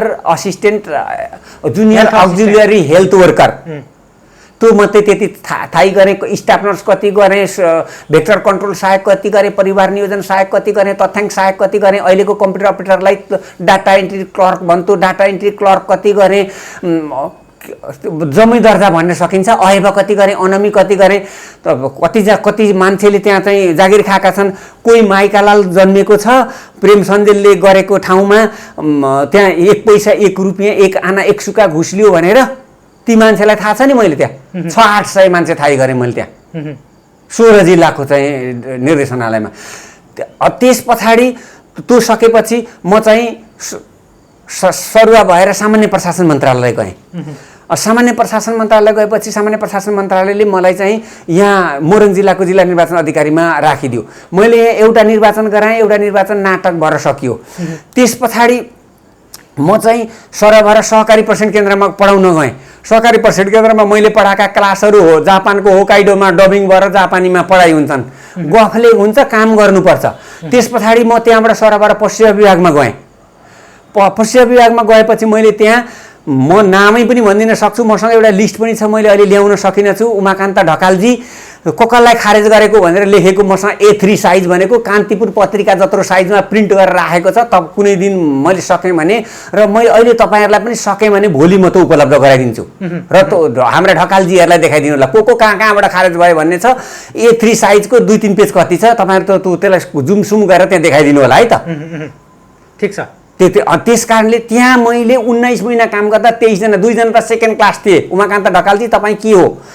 2 जना सेकेन्ड क्लास, 6 जना थर्ड क्लास, 15 जना चाहिँ नन गजेटेड भनेको सुब्बासम्मका थिए र अरू 7 जनालाई घान पनि हालेको थियो। त्यहाँबाट मलाई 2 वर्ष नपुगिसर अब। र बाई दि वे म जुन बेला सेती अञ्चल अदालतमा काम गर्थेँ त्यही अदालतमा काम गर्ने एकजना साथी सर्वोच्चमा न्यायाधीश हुनुहुँदो रहेछ यार। म मुद्दा लिएर गएर आफै बहस गर्न गएँ। मेरो मुद्दा स्टे अर्डर हुने त कुरा कारण देखाउ आदेश पनि बल्ल बल्ल बल्ल बल्ल बल्ल जारी गरिदिए। हेर्नुहोस्, उहाँ पनि मर्नु भएको छैन, जिम्दै हुनुहुन्छ, काठमाडौँमै हुनुहुन्छ, उहाँलाई शरम पनि लागेन। मैले त्यही पेस गरेको थिएँ। 19 महिनामा मैले 23 जनाको जागिर खाएँ, 7 जनाको जागिर खानालाई घान हालेको छ भने मैले यो पश्चिम विभागमा अरू काम के गरेँ होला। यहाँ कस्तो व्यतिथि छ भन्दा मेरील्यान्ड, नेदरल्यान्ड, मेरील्यान्ड अमेरिका भयो, नेदरल्यान्ड छुट्टै देश भइहाल्यो, डेनमार्कमा छन् यहाँका पशु सेवा डाक्टर। एउटाको त नाम पनि भनिदिउँ कि जस्तो पनि लाग्छ। फेरि नामै भन्दाखेरि प्रेम सञ्जयले एग्रेसिभ भयो भन्छ। बानेश्वरमा कुनै समयमा सबैभन्दा अग्लो घर भएको डाक्टरलाई पनि मैले खारेज गरिदिएको छु र उनले मलाई अमेरिकैबाट फोन गरेर के च्यालेन्ज गरेका थिए भने म जुनसुकै नेपालको मान्छेलाई किनिदिन्छु त प्रेम सञ्जय के होस् भनेर पनि भनेका थिए र मलाई सुवासनी पनि पठाएका थिए अफिसमा भेट्नलाई। मैले उहाँलाई सिलिपै च्यातेर फ्याँकिदिएर अफिसैबाट बाहिर उहाँलाई बाहिर निकाल्दै उहाँको श्रीमानको अमेरिकाबाट फोन आएको छ, यहाँ उहाँलाई प्रवेश निषेध छ भनेर मैले बाहिर उहाँलाई मैले कोठामा पस्नबाट पनि बहिष्कार गर्दै थिएँ। कुनै बेला नयाँ बानेश्वरमा सबैभन्दा ठुलो घर हुने डाक्टर, अब यति भएपछि सबैले चिने। त्यहाँ मैले त्यस्तो काम गरेर जाँदाखेरि मेरो 2 वर्ष नपुग्न सरुवा भयो र मसँगै जेल बस्ने मान्छे प्रधानमन्त्री थिए, उहाँलाई पनि गएर मैले चाकरी गरेको दिन जागिरको अन्तिम दिन होस्, मागेर खाएको चिज नरकोस् भनेर क्रिया हालेकाले भन्न त जान सक्दिनँ थिएँ। मलामीमा भेट भयो पशुपतिमा र के छ भन्दा मेरो त यो हाल छ भनेर भनिदिएको थिएँ। उहाँले पनि केही गर्नु भएन। उहाँ प्रधानमन्त्री पनि त्यस बेलाका प्रधानमन्त्री पनि जिम्दै हुनुहुन्छ। तपाईँलाई अलिअलि शरम लाग्छ भने अब अहिले शरम मान्नु होला, अब अहिले त म जागिरे छैन, तपाईँसँग भेटेका बेला म तपाईँलाई रत्न पार्कमै भनिदिउँला। जस्तो सर यो 40 वर्षको अवधिमा धेरै छन् तपाईँसँग फेरि तपाईँको यो जिन्दगीको अविस्मरणीय ती घटनाहरू यो जागिरको सिलसिलामा भएका एकदमै छोटोमा अविस्मरणीय चिजहरू के छ? होइन, मैले झन्डावाललाई पनि हातपात गरेको छु, त्योभन्दा अविस्मरणीय के होला? त्यस्तै गर्दा पनि जागिर जाँदो रहन्छ र त्यो मामिलामा म प्रधानमन्त्री कहाँ पनि गएको थिएँ। तेरो मन्त्रीले यसो भन्यो, मैले पड्काइदिएको हो पनि भनेको थिएँ, जागिर गएन। त्योभन्दा अविस्मरणीय के हो? अहिले देशमा इज्जत अलि अप्ठ्यारोमा छ, अहिले देशको राजनीति तरल छ, कुनै मौकामा त्यो मान्छेको नाम पनि लिदिउँला। राजतन्त्रकालमा राजा वीरेन्द्रकी आमालाई बाल सङ्गठनको अध्यक्ष हुँदाखेरि पनि तपाईँले मैले भनिदिएको बाल सङ्गठनको अध्यक्ष वीरेन्द्रकी आमा बच्चै नभएकी मान्छे, यो देशमा मतलब बच्चा पाएको मान्छे नै छैन। अनि उहाँलाई राखेको भन्दाखेरि मलाई घिच्चुकमा हानेर पसारेर मेरो होस आउँदाखेरि म अस्पतालमा थिएँ।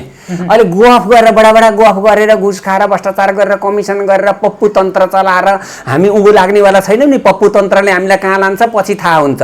त्यस कारणले त्योभन्दा अविस्मरणीय छेड के होला? मैले जागिरमा सहसचिव बडुवामा दरखास्त दिन बहिष्कार गरेँ र म उपसचिवबाटै रिटायर भएँ। अब यो कुरो सुन्दाखेरि त हाम्रा साथीहरूलाई त यो हाम्रा अहिले निजामती सेवाका साथीहरूलाई त दन्ते कथा भन्दा पनि ठुलो कथा होला।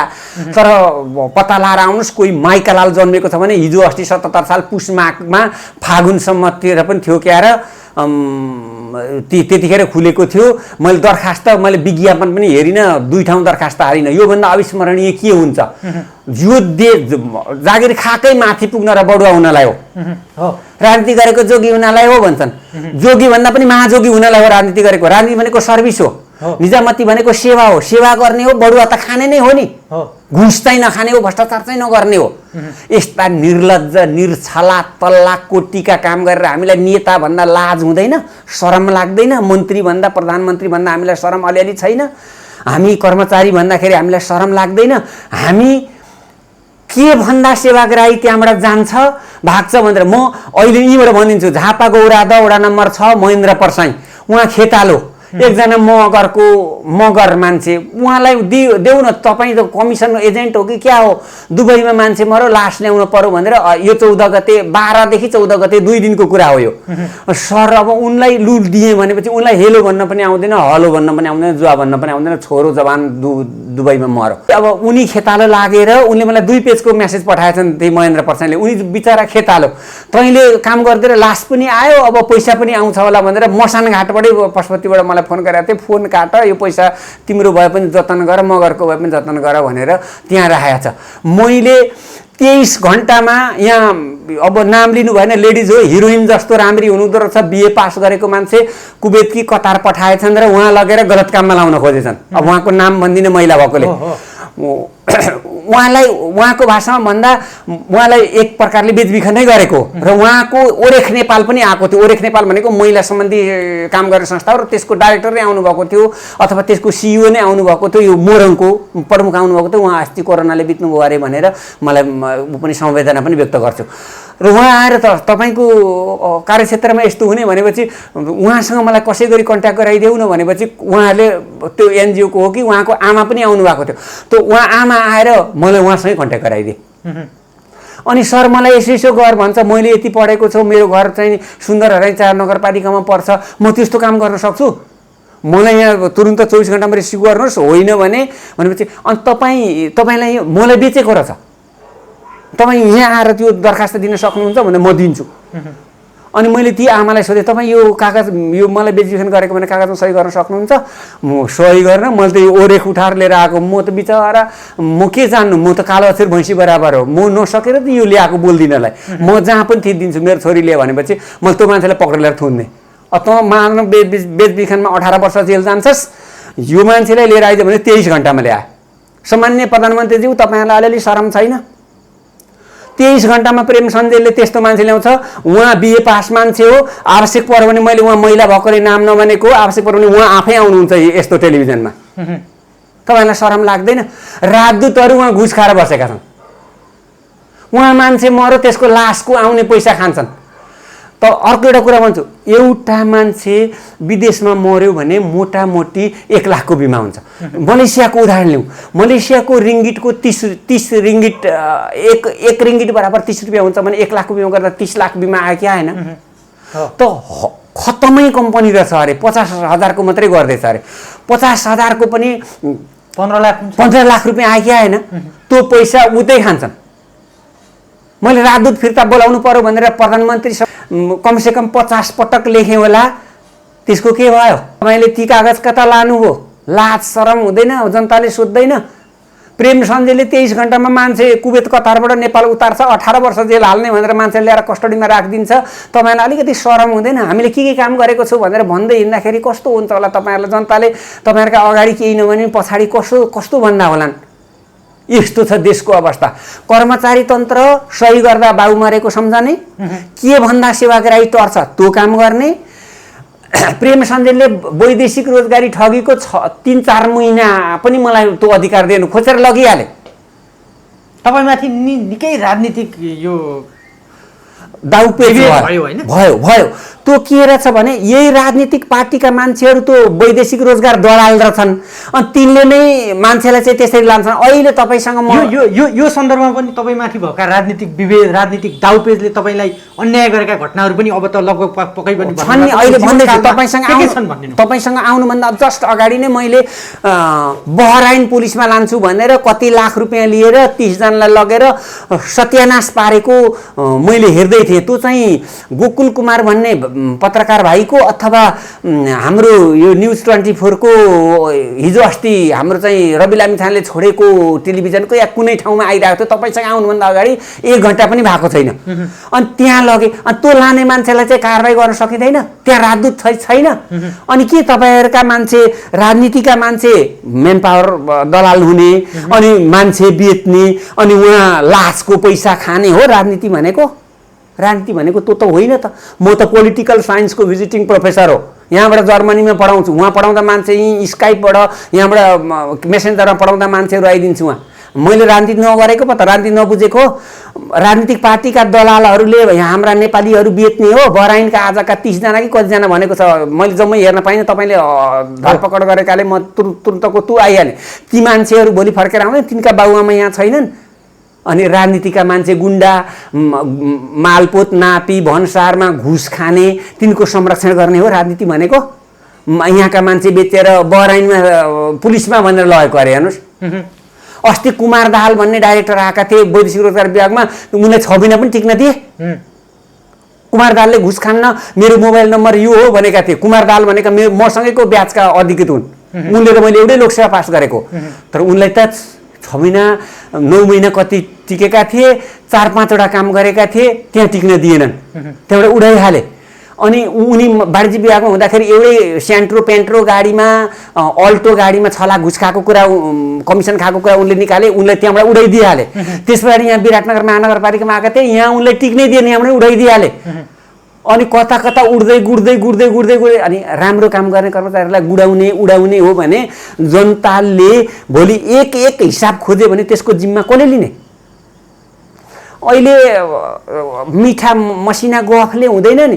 प्रेम सन्देलले एग्रेसिभ बोल्छ, प्रचारमा आउन बोल्छ भन्थे। यो पछिल्लो अवस्थामा म कहीँ प्रचारमा आएको थिएँ? म त पत्रकारको फोन पनि काटेर अफिसमा काम गर्थेँ नि।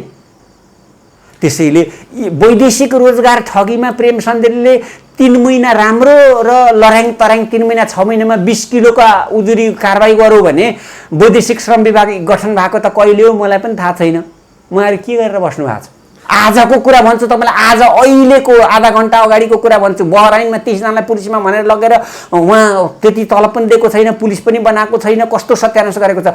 त्यो पठाउने को हो, त्यसलाई संरक्षण गर्ने राजनीतिक पार्टी कुन हो, मन्त्री कुन हो, त्यसलाई खोजेर कारवाही गर्नु पर्दैन? मान्छेले, जनताले ती मान्छे यहाँ उठेर आयो भने भोलि के होला?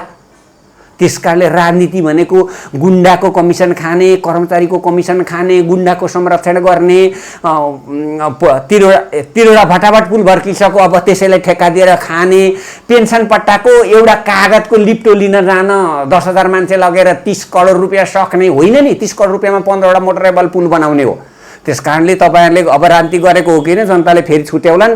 भोट आउने भनेर तपाईँहरूले नै घोषणा गर्नुभएको छ क्या सम्माननीय प्रधानमन्त्रीज्यूले। कदाचित भोट आयो भने जनताले त्यो देखाउलान्। तपाईँलाई त्यति भन्न चाहन्छु। र कर्मचारी साथीहरूको काम के भने हिजो कति घुस खाइयो त्यसको हिसाब भन्ने, गफ गर्ने, त्यो मिटिङ गरे उनीहरूको। अनि हिजो कति रक्सी खाइयो, कतिवटा मुर्गा फसाइयो, हेर्नुहोस् गरिबको रगत। अनि त्यसको रक्सीको ह्याङ आज कतिको छ त्यो अफिसमा आएर। अनि के काम थिए मैले पन्साइदिएँ। ईश्वरी पोखरेल भन्ने मान्छे एकजना छन्, मिडियामा आइरहेको छन्।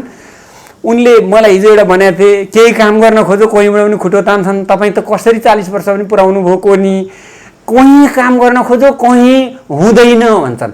कर्मचारीको काम चाहिँ आउने, हाजिर गर्ने, अनि अपान वायु भन्छ संस्कृतमा। अब प्रेम सन्देले नराम्रो कुरा भन्छन् भनेर भरे संस्कृत डिक्सनरी हेर्नु होला। अपान वायुलाई अगरबत्ती भनेर प्रशंसा गरेर ढोग्नेर अनि खाएर जाने। भरे संस्कृत डिक्सनरी हेर्नु होला, गुगल सर्च गर्नु होला, अपान वायु भनेको के रहेछ भनेर।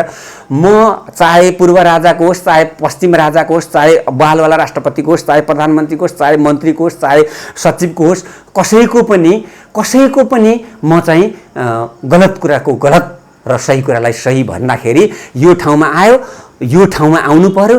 र राजनीतिले पनि प्रतिशोध राखेर अधिकार समेत खोजेर लाग्यो। ऐन संशोधन गरेर त्यो अधिकार जिल्ला प्रशासन कार्यालय दिए, तर श्रम कार्यालयलाई दिएनन्। श्रम वैदेशिक रोजगारी ठगीको मुद्दा हेर्ने अधिकार 77वटा सिडिओलाई ऐन संशोधन गरेर दिए, तर 11वटा मात्रै श्रम कार्यालय छ। 11वटा मध्ये पनि 7वटा चाहिँ अलिक यस्तो म जस्तो हाकिम हुनेछ, 4वटा त सानो छ बिचरा, त चौकी जस्तो। त्यसमा कारखाना निरीक्षक भन्ने इन्जिनियर, बिचरा मेकानिकल इन्जिनियर हुन्छन्, उनलाई त्यो मुद्दा झगडा हेर्ने उनको त्यो तकनिकी पनि छैन, उनको त्यो काम पनि होइन भने 7वटा श्रम कार्यालयलाई श्रमको अधिकार श्रम कार्यालय नदिने। अनि त्यस पछाडि सबै केस सेन्ट्रलाइज गर्ने अनि खाने। त्यो वैदेशिक रोजगार यो निजामती कर्मचारी जुन हाम्रो जुन संयन्त्र छ नि, यो स्थायी राज्य हो। हामी कहाँ त अब राजनीतिक दलहरूले जुन किसिमको व्यवस्था आइरहेछ, अहिले पनि यो स्थायी भनेको कहिले आउने कहिले जाने, तपाईँले कयौँचोटि मन्त्रीहरूको नाम कति छन् चिन्न नसकिन्छ। यो स्थायी भनेको राज्य संयन्त्रलाई सुधार गर्नलाई, यसले अलिकति मुटु बलियो बनाएर अगाडि गर्नलाई, देशको सेवा गर्नलाई के कुराले छेक्या छ, के गर्यो भने चाहिँ सुध्रिन्छ? एकदमै छोटोमा, एकदमै राजनीतिबाट कर्मचारीलाई अलग गर्नुपर्छ, कामको आधारमा माम निर्धारण गर्नुपर्छ। हेर्नुहोस्, तपाईँले कुनै पनि अफिसमा 14 जनाको दरबन्दी छ भने त्यहाँ 6-8 जनाले त हाजिर गरेको भरमा तलब खाएका छन्। उनीहरूको केही काम छैन। काम के? तर मैले यो दिन आज के काम गरेँ, यो हप्ता के काम गरेँ, यो पक्ष 15 दिनमा के काम गरेँ, यो महिना के काम गरेँ भन्ने खोइ रेकर्ड। अनि काम गरेर घोटिएर मरै छ। डुल्ने त्यही राजनीतिको चाकडीमा गएको छ, उसैले गोदावा पाएको छ। अस्ति सामान्य प्रधानमन्त्री केपी शर्मा ओलीज्यू प्रेम सञ्जेलको कार्यालयमा कसैले पनि विश्व प्रसिद्ध र नेपाल प्रसिद्ध काम गरेको नगरेकोले गर्दाखेरिमा कुनै पनि गोदावा तकमा पदवी दिनु पर्दैन भनेर मैले पोहोर पनि पठाएको थिएँ, तपाईँ नै हुनुहुन्थ्यो। परार पनि पठाएको थिएँ, तपाईँ नै हुनुहुन्थ्यो। अहिले पनि मैले जेठ 18 गते पठाएको छु। त्यस कारणले हामीले काम गरेर उदाहरणीय मान्छेलाई पुरस्कार दिने हो नि। पुरस्कार हो कि चन्दा हो थाहा छैन, धन्दा हो, अझ धन्दा। त्यस्ता मान्छेले पुरस्कार पाएको पुरस्कार हुन्छ। मैले त नेपाल सरकारबाट पुरस्कार प्रमाणपत्र कुनै चिज नलिने मेरो किरिहालेको छ। किरिहालेको छ, म त त्यो लिन्न। र मैले अलिअलि काम गरौँ भनेर जनताले मेरो नाम लिन्छन् र त मलाई थुइक भनेर रिटायरमेन्ट स्ट्याटस लेखेर म निस्केर गएँ भने अरू साँच्चीकै थुइक्कले देशमा कस्तो काम गरेका छन्। अनि पप्पु पुल हुँदैन, यस्ता कुराले हो। र अब कर्मचारी तन्त्रलाई चाहिँ यसरी ल्याउनलाई कामको आधारमा माम, र अन द स्पोट मिडियाले देखाएको मान्छेलाई त्यो स्वत अवकाश हुने, पिपलका रुखमा टाँस्दिए हुने, त्यसका घर ठेगानामा अवकाश पठाउनु पर्दैन। मिडियाले यत्रो मुठो घुस खाएको छ, अदालतले सफाई दिइरहेको छ। हेर्नुहोस् त कसरी पनि सफाई दिएको र ती न्यायाधीशले के हेरेर दिएको होला, कस्तो कुन कानुन प्रयोग गरेर दिएको होला। हाम्रो देशको संविधान कति रुँदो हो, भ्रष्टाचार निवारण ऐन 2059 कति रुँदो हो। यत्रो मुठो घुस खाएको, पैसो खाएको भिडियो आधा घन्टाको खिचेर लगेर दिएको छ, सफाई पाइरहेछ। त्यस्ता त कति छन्, कति ती न्यायाधीशलाई शरम अलिअलि लाग्दैन। अनि हाम्रा सम्माननीय प्रधानमन्त्रीज्यू सर्वहारा पार्टीको नेता, कम्युनिस्ट पार्टीको नेता माओ त्से-तुङले, तपाईँलाई थाहा छ Maoism, there is quite difference in between Maoism and terrorism. Terrorism भनेको बेग्लै, आतङ्कवाद भनेको बेग्लै हो, माओइजम भनेको बेग्लै कुरा हो। हिजो प्राडा युवराज सङ्ग्रौलाले पनि धेरै व्याख्या गर्नुभयो। Maoism is a philosophy, political philosophy. Mao त्से-तुङले एउटा फाटेको सर्ट सिउनलाई एकजना कार्यकर्ताले चाहिँ गाउँमा सियो र धागो मागेछ, अनि सेथ र त्यो गोजीमै बिर्सिएर 2 दिनको बाटो अब भाग्नुपर्छ जङ्गलमा लडाइँ गरेर त। अनि उहाँ जाँदाखेरि यो तैँले कहाँबाट सिस भनेर सोद्धाखेरि मैले फलानै गाउँमा सिएको। अनि कसले दियो यो सियो धागो भन्दाखेरि त्यही गाउँको माग। अनि त्यो सियो धागो फिर्ता गरिस् भन्दा फिर्ता गरिनँ भने त्यो सियो धागो फिर्ता गर्न 2 दिनको बाटो हिँडेर माओवादी माओको चाहिँ सिपाही थियो, त्यसलाई फिर्ता पठाइदिए। त्यो हो माओवाद भनेको। यस्तो हो, खाओवाद र माओवादमा फरक जान्नु पर्दैन। मैले कस्तो भने, म हिजो अस्ति चाहिँ अलि म नजान्ने रहेछु। मैले प्राडा युवराज सङ्ग्रौलाबाट धेरै कुरो सिकेँ। धन्न मैले त अन्तर्वार्ता हेरेछु। उहाँले के भन्नु भने, तपाईँ नै राजनीतिमा आउने हो भन्दा होइन, ब्युरोक्र्याट, टेक्नोक्र्याट, पोलिटिसियन भिन्न भिन्नै चिज हो। टेक्नोक्र्याटले टेक्नोलोजी डेभलपमेन्टमा लाग्नु पर्यो, ब्युरोक्र्याटले ब्युरोक्रेसी डेभलपमेन्टमा लाग्नु पर्यो। अनि एक्सपर्ट विशेषज्ञले त मैले त राय पो दिने हो त, यहाँ यसो गर, पप्पूका 3वटा पुल भत्किए कहाँ हो, त्यसलाई ल्याएर 24 घण्टामा जेल हाल, नभएदेखि तिमीहरूलाई जनताले भोलि आएका बेला कालो मुसो दलेर टिन डडलामा ठोटेर खेद्लान् भनेर मैले परामर्श दिने हो। अनि काङ्ग्रेस विचारधाराबाट विचलित भयो, कम्युनिस्ट विचारधाराबाट विचलित भयो, यो ट्र्याकमा ल्याऊ भनेर त्यहाँ सल्लाह दिने हो। र उहाँको भनाइको सार कस्तो हो भने, एम्पायरले सिकाउने हो, खेल्ने होइन। एम्पायरले भनेको मान्नुभयो भने 20 गोल हान्नुहुन्छ, एम्पायरलाई खेलाउनु भने 20 गोल खानुहुन्छ। उहाँको भनाइको सार चाहिँ मैले यो निकालेँ। अहिले फुटबल चलिरहेको छ, युरो। त्यस कारणले म त प्रशासक हुँ नि, तपाईँ मलाई अख्तियारमा प्रमुख आयुक्त राखेर हेर्नुहोस् त, म राजहाँसले पानीबाट दुध निकाले जस्तो छानेर भ्रष्टाचारीहरूलाई यसरी निकाल्छु, यसरी समातेर हुक लगाएर माछो बल्छीले ताने जस्तो त्यो मसँग क्षमता छ। मलाई तपाईँ एउटा रड्डी टाट उल्टेको सङ्घ संस्थानको जिएम बनाउनुहोस्, म त्यसलाई कहाँबाट कहाँ पुर्याउने हो म त्यो जान्दछु। म यो देशमा तपाईँ मलाई कुनै देशको कूटनीतिज्ञ राख्नुहोस्, कूटनीति भनेको के हो भन्ने कुरा मैले पढेको छु। त्यो देशमा राजदूत कस्तो हुनुपर्छ भन्ने मसँग जानकारी छ। म त्यो देशको सम्बन्ध कस्तो बनाइदिन्छु, त्यो देशबाट यो देशमा बन्द व्यापार कस्तो गर्नुपर्छ, यो देशबाट त्यो देशमा के जान्छ, त्यो देशबाट यो देशमा के आउँछ, त्यो देशका मान्छेहरूको यो देशका मान्छेसँग कसरी भेट गराइदिनुपर्छ, के कुरा आयात गर्ने हो, के कुरा निर्यात गर्ने हो, कसरी चाहिँ कर ट्याक्स बढाउने भन्ने कुरा हो, त्यो कुरा मलाई थाहा छ। व्यापार घाटा कसरी घटाउने भने हेर्नुहोस्, देशभरि भ्रष्टाचारी र घुसिया मात्रै छन्।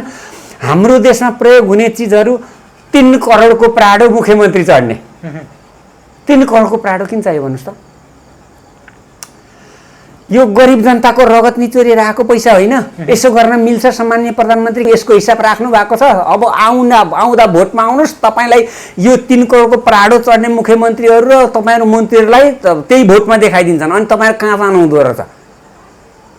हामीले त त्यसलाई 10 लाखको चिज ल्याएर, बलियो ल्याएर, टिकाउ ल्याएर, मर्मत हुने ल्याएर चढेर त्यो पैसा बचाएर जनतालाई दिने होइन। भात खान नपाएर अस्ति कोरोनामा मान्छे मर्यो कि मरेन? आयो, भात खान नपाएर मान्छे मर्यो कि मरेन?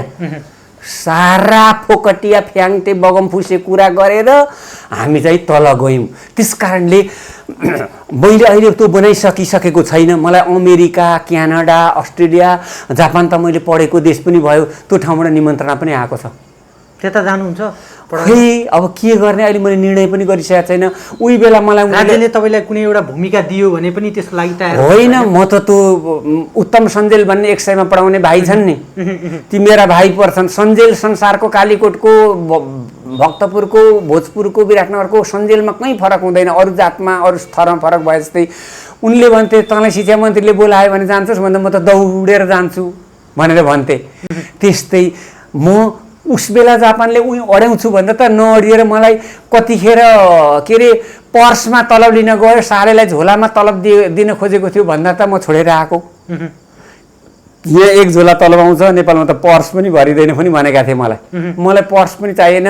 अनि त्यो देशमा धुलो गनाएर 5 दिन अब यहाँबाट फर्केर उहाँ गएको 2 मिनट त रुगै मात्रै लाग्छ भन्दा मलाई त्यही धुलो बास्न आउँछ भन्देको थिएँ मैले उनलाई। अनि त कहिले जाने भन्दा यो कक्षा कहिले सकिन्छ त्यसको बेलुकै जाने भनेको थिएँ मैले। बेलुका त हवाईजहाज उड्दैन नि त तैँले भने त्यसो भोलिपल्ट बिहान जाने भनेर भोलिपल्ट बिहान छोडेर आएको। त्यसैले यो देशलाई यसरी माया गर्ने हो, यसरी काम गरेर खाने हो। अनि पप्पु पुल बनाऊ, चामल किनेर राखेको छ, कोही भोकाले मर्दैन भनेर गफ छाँटौँ, कोरोना भले मान्छे खान नपाएर मरेका छन् त्यो नहेरौँ, 3 करोडका गाडी चढौँ, जनताको रगतमा पौडी खेलौँ, त्यस पछाडि जनताले कहाँ लान्छन् चेत गरौँ भन्ने म चाहन्छु। उहाँले भ्रष्टाचार निर्मूल पार्छु भन्नुभएको थियो। केपी शर्मा ओलीज्यू तपाईँलाई थाहा छ म भ्रष्टाचार गर्दिनँ, भ्रष्टाचारलाई देखिसन्न भनेर मेरो लेटर हेडको पुछारमा राखेकोले आज एकजना मान्छेले अघि उमाकान्त ढकालसँगै मलाई अर्को एकजनाले के लेखेछ भने यो केपी ओलीको झोले हो भनेर लेखेछ। तपाईँलाई धन्यवाद छ, त्यति पनि लेखिदिनु हो। तपाईँलाई मेरो कुनै गुनासो छैन। म केपी ओलीको झोले होइन। मैले त केपी ओलीको महान बाणीको प्रचार गरेको। 20 किलोको फाइलमा कति हजार ठाउँमा त्यो चिठी गयो होला। बुझ्ने मान्छेलाई भाइ महामन्त्र हुँदैन थियो? हुन्थ्यो नि। तपाईँले बाँदरलाई श्रीखण्ड दिनु भने के हो, तपाईँलाई झट्टी हान्छ होइन। बाँदरलाई नरिवल दिनु भने तपाईँलाई झट्टी हान्छ। शालिग्राम दिनु भने पूजा गर्दैन, तपाईँलाई हानेर मार्छ। त्यस कारणले अब बाँदर बनाए त्यो बेग्लै कुरा हो। ती भाइले जुन भाइले मलाई त्यो कमेन्ट लेखे यो केपी ओलीको झोले रहेछ भनेर त्यो उनले राम्रोसँग अध्ययन गरेर त्यही लेटर प्याडको पुछार पढेर लेखेका रहेछन्। मैले हरेक 13,000 कपी भनेको 13 रिमसम्म कागज 1 महिनामा सकेको छु। त्यसमा 500 कपी वेस्टेजै गयो, बिग्रेछ भने पनि त तपाईँको चाहिँ 12,500 त मैले चिठी लेखेँ नि त। 12,500 मा म भ्रष्टाचार गर्दिनँ, भ्रष्टाचारले देखिसन्न सामान्य प्रधानमन्त्री केपी शर्मा ओली भनेर पठाएको छु मैले। तपाईँको महान बाणीको मैले प्रचार गर्दा मलाई आज भाइले झोले केपी ओलीको झोले लेखेछन्। भाइलाई धन्यवाद छ। फेरि लेखे पनि म रिसाउँदिनँ, तर म केपी ओलीको झोले होइन भाइ। अब तपाईँ लेख्नु भएछ, मैले अहिले यहाँ जवाफ दिने मौका पाएँ। हजुर।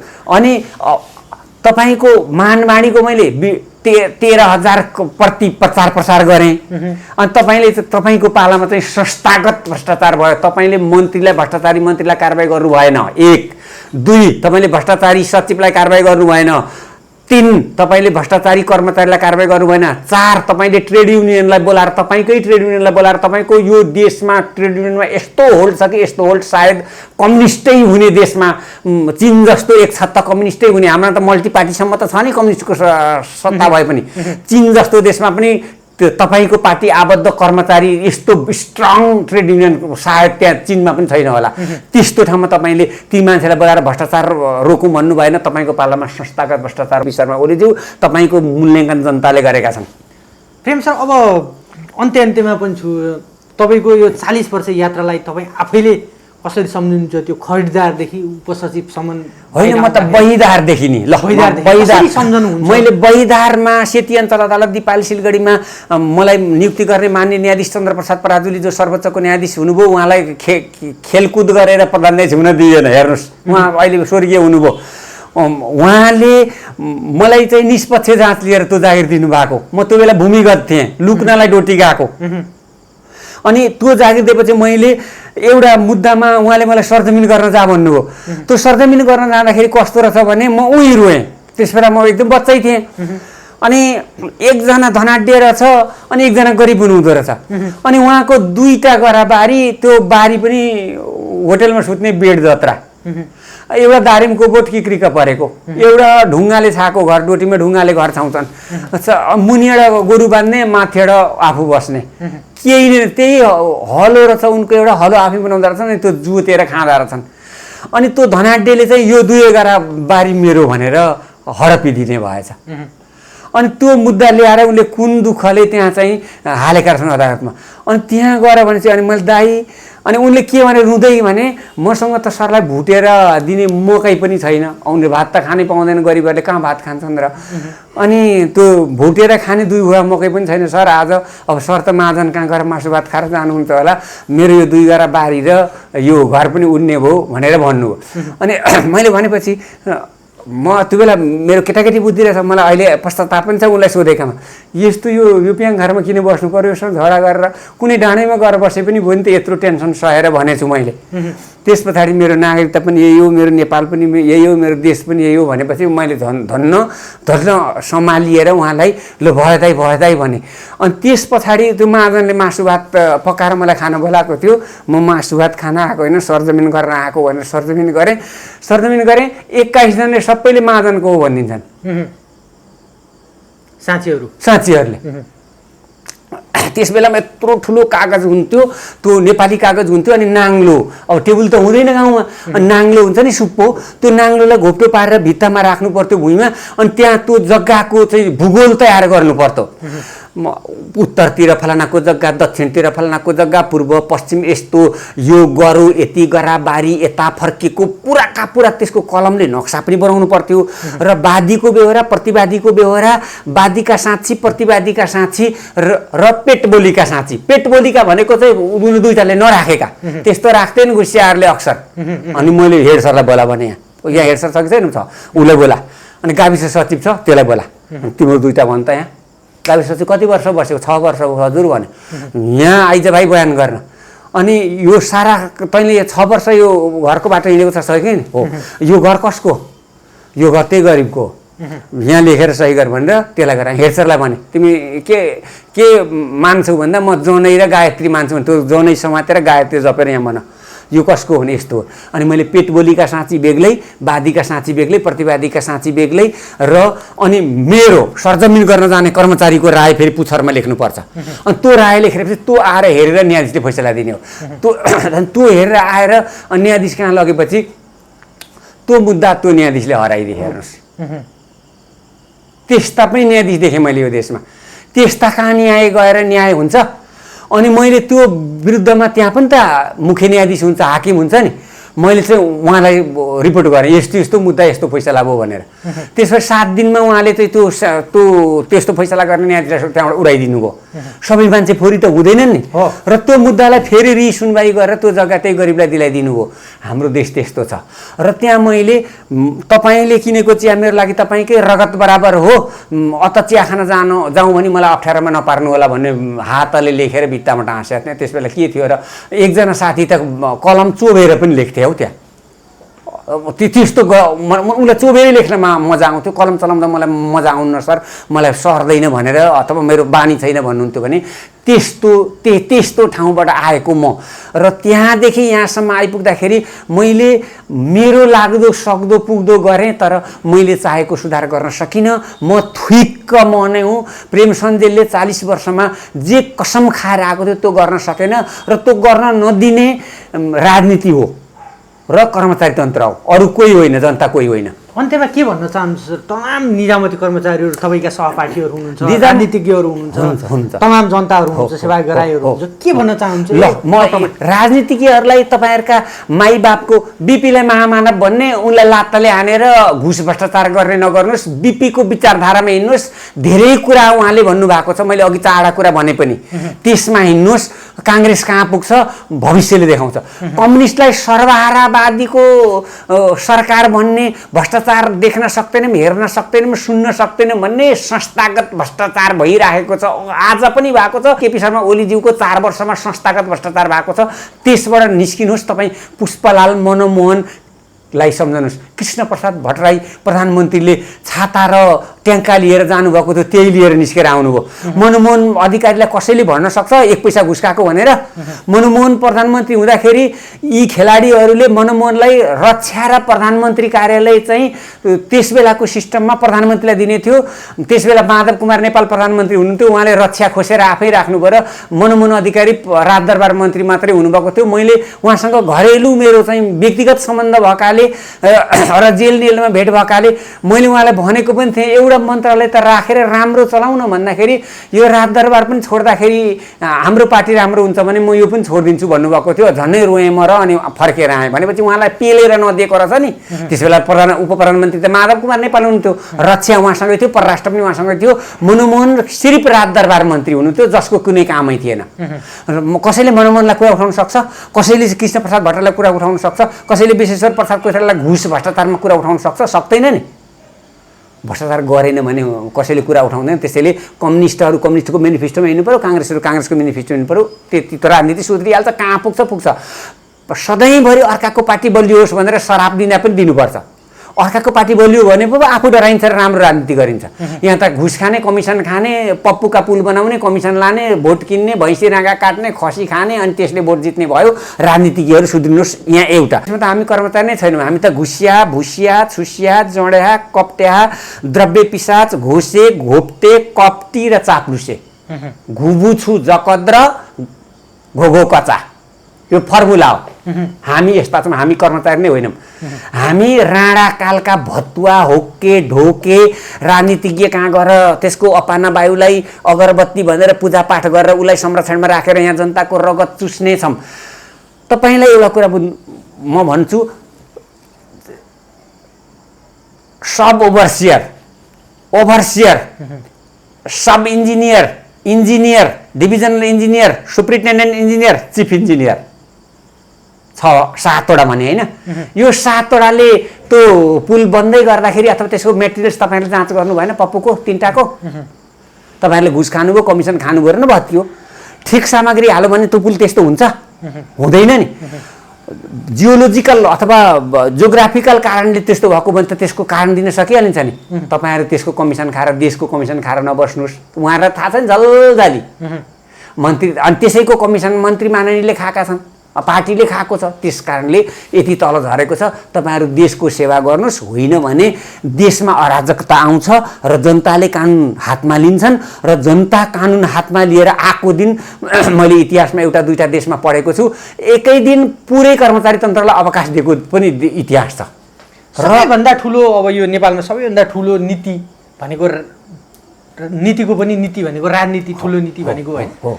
तपाईँलाई पनि तमाम यी शुभचिन्तकहरू, तपाईँकै शुभचिन्तकहरूले प्रेम सञ्जेल जस्तो मान्छेहरू राजनीतिमै आइदिए पनि हुन्थ्यो भन्ने छ। अन्त्यमा मैले छोटोमा जवाफ दिएँ, त्यस्तो सोचाइमा त तपाईँले अघि नै अस्वीकार गरिसक्नु होइन। जो हो त्यही हुनुपर्छ हामी भनेर। हामी तर असम्भव अथवा कुनै कुरा म गर्दै गर्दिनँ भनेर चाहिँ ठ्याक्कै त्यो वचनबद्धता गर्न सकिँदैन। त्यो चाहिँ टाइमले मागेर आउनु पर्यो। टाइमले मागेर लिएर आयो भने केही पनि गर्नु पर्दैन। वैदेशिक रोजगारीमा ठग्नेहरूलाई वैदेशिक रोजगार हेर्ने श्रम मन्त्रीले कारबाही गर्ने हो भने केही गर्नुपर्छ? विदेशमा अभर पर्ने मान्छेलाई राजदूतले उही बुझेर भाइ तँलाई कुन म्यान पावरले पठाएको भनेर यहाँ चिठी लेखेर त्यो म्यान पावरलाई ब्ल्याकलिस्ट गरेर त्यसलाई चाहिँ हेर्नुहोस्, एकजना दलालले कोही मान्छेलाई भारतसम्म पनि पुर्याएछ भने उसलाई 3 लाखदेखि 5 लाख रुपियाँ जरिमाना, 3 वर्षदेखि 7 वर्ष जेल र उसलाई जति पैसा उसको खर्च भएको छ त्यसको डेढी फिर्ता गराउनुपर्छ। कोही कसैको बापको ताकत हुन्छ त्यस पछाडि कसैलाई लाने? त्यस कारणले हामी ठ्याक्कै तिनै गुन्डाको, यिनै कर्मचारीको, यिनै पप्पू पुलको कमिसन, घुस, भ्रष्टाचार खाएर राजनीति नचलाउँ। राजनीति नेपालमा राजनीति नै छैन, सत्तानीति छ। सत्तानीति त्याग्नु भएन भने त्यहाँबाट मान्छेले कसरी ओह्राल्छन् त्यसको मलाई अलिकति थाहा छ। म पोलिटिकल साइन्सको प्रोफेसर भएकाले मलाई अलिकति थाहा छ। त्यो दिन तपाईँहरूले देख्नु नपरोस् र म यो काम गर्दै गर्दिनँ भनेर चाहिँ म भन्न सक्दिनँ। त्यो टाइमले लिएर आउने कुरा हो, टाइमले लिएर आउने कुरा हो। र कुनै पनि मान्छे जन्मिँदै एक्सपर्ट भएर त जन्मेको होइन नि। आउनुभयो भने तपाईँको भिजन के हुन्छ भने? मेरो भिजन 1 नम्बरमा भ्रष्टाचार नियन्त्रण हुन्छ।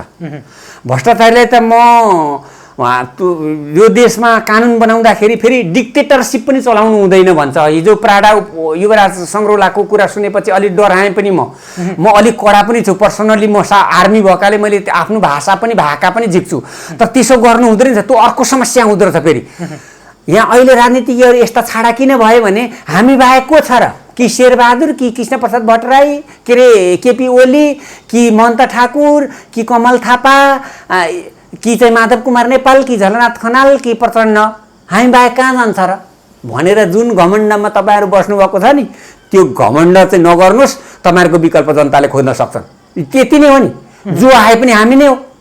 तपाईँलाई थाहा छ सम्माननीय प्रधानमन्त्रीज्यूले नियुक्ति गरेका संवैधानिक निकायमा ठुलो भाग हिस्सा नेपाल शेरबहादुर देउबाको सिफारिस परेको छ कि छैन? छ कि छैन? उहाँ चुइक्क बोल्नुभयो, चुइक्क एक शब्द निकाल्नु भएको छ। नेपाली कङ्ग्रेसकै साथीहरू निकाल्न सक्दैन। अनि हामी लाज पचाएर एकदमसँगले मार्जिनलाइज भएर एकदम चाहिँ त्यो कुटिया कुकुर जस्तो भएर पल्ला गाउँको कुकुर वल्ला गाउँमा आउँदाखेरि पुच्छर टाँगा मुनि हालेर हिँड्छ नि, त्यस्ता भएर हिँड्ने होइन। त्यस कारणले हाम्रो विकल्प कोही छैन भनेर चाहिँ जुन घुमेर अहिले चाहिँ जुन चाहिँ राजनीतिको नाममा सत्ता नीति भएको छ त्यसबाट उत्रिनुपर्छ। होइन भने एक दिन चाहिँ मान्छेले चाहिँ झाडु मार्ने भन्छन् नि, झाडु मारेर बाहिर लान्छन्। र कर्मचारीले त काम गर्नु पर्यो। नेपालको कर्मचारीमा वर्क कल्चर भन्छ अङ्ग्रेजीमा, नेपालीमा कार्य संस्कृति छँदै छैन। वर्क कल्चर म चाहिँ डेभलप गर्थेँ। एक नम्बरमा म भ्रष्टाचार नियन्त्रण गर्थेँ, दुई नम्बरमा कर्मचारीको वर्क कल्चर हुन्थेँ। जापानमा 50 काम तपाईँले गर्नै पर्छ। यस्तो ठुलो कुनै गर्नु पुराण लाउनु पर्दैन। तपाईँले मिनिमम 50 काम गरेको हुनु पर्यो। 50 काम भएन भने हाकिमलाई रिपोर्ट गर्नुपर्छ। हाकिमले हाम्रो अफिसमा 50 काम पुगेन भन्यो भने हाकिमले जुन अफिसमा 50 काम छ त्यहाँ पठाइदिन्छ। अनि काम बोकी भएन। म हिजो अस्ति निर्वाचनमा क्षेत्रीय डाइरेक्टर हुँदा हुन्छ, अहिले श्रम हाकिम हुँदा हुन्छ, अस्ति म सहकारी प्रशिक्षण केन्द्रमा पढाउने हुँदा हुन्छ, एकछिन काम गर्न जाँदा हुन्छ कि हुँदैन भन्नुहोस् त? र म एकमा भ्रष्टाचारीहरूलाई म त्यस बेलाको जनताले बनाउन दिने कानुनको हदको सजाय गर्थेँ। दुई नम्बरमा कर्मचारीमा वर्क कल्चर कार्य संस्कृति र मिनिमम काम तोकिदिन्थे। त्यो काम भएन भने हाकिमलाई भनेर भने जिल्लामा एउटा सिडिओलाई राखेर कुन अफिसमा काम चाहिँ भिड्छ त्यहाँ कर्मचारी खुर्रै गाडी लगाएर त्यहाँ पठाइदिएर त्यसको काम भाटभुट 2 दिन लाग्ने ओभर टाइम लाग्ने टोलिङ्गरिङ गरेर त्यहाँ सट्टै काम गराइदिन्थेँ। 3 नम्बरमा म राजनीतिको भ्रष्टाचार छानबिन गर्थेँ। अहिले राजनीतिको भ्रष्टाचार छानबिन हुन्छ। दीप बस्नेतको घरमा सुनको सोफा छ, हिजै अस्ति छुटिसके हो कि नि भन्नुहोस् त? राजनारायण पाठक पनि छुटे कि छुट्न बाँकी छ थाहा छैन। त्यस्ता निर्लज्ज निर्छला र नेपालमै सबैभन्दा भ्रष्ट मानिसहरू अख्तियारमा लाने तपाईँहरू को हो? तपाईँहरूसँग अब हामी एक हिसाब खोज्छौँ। कसले लगेको हो?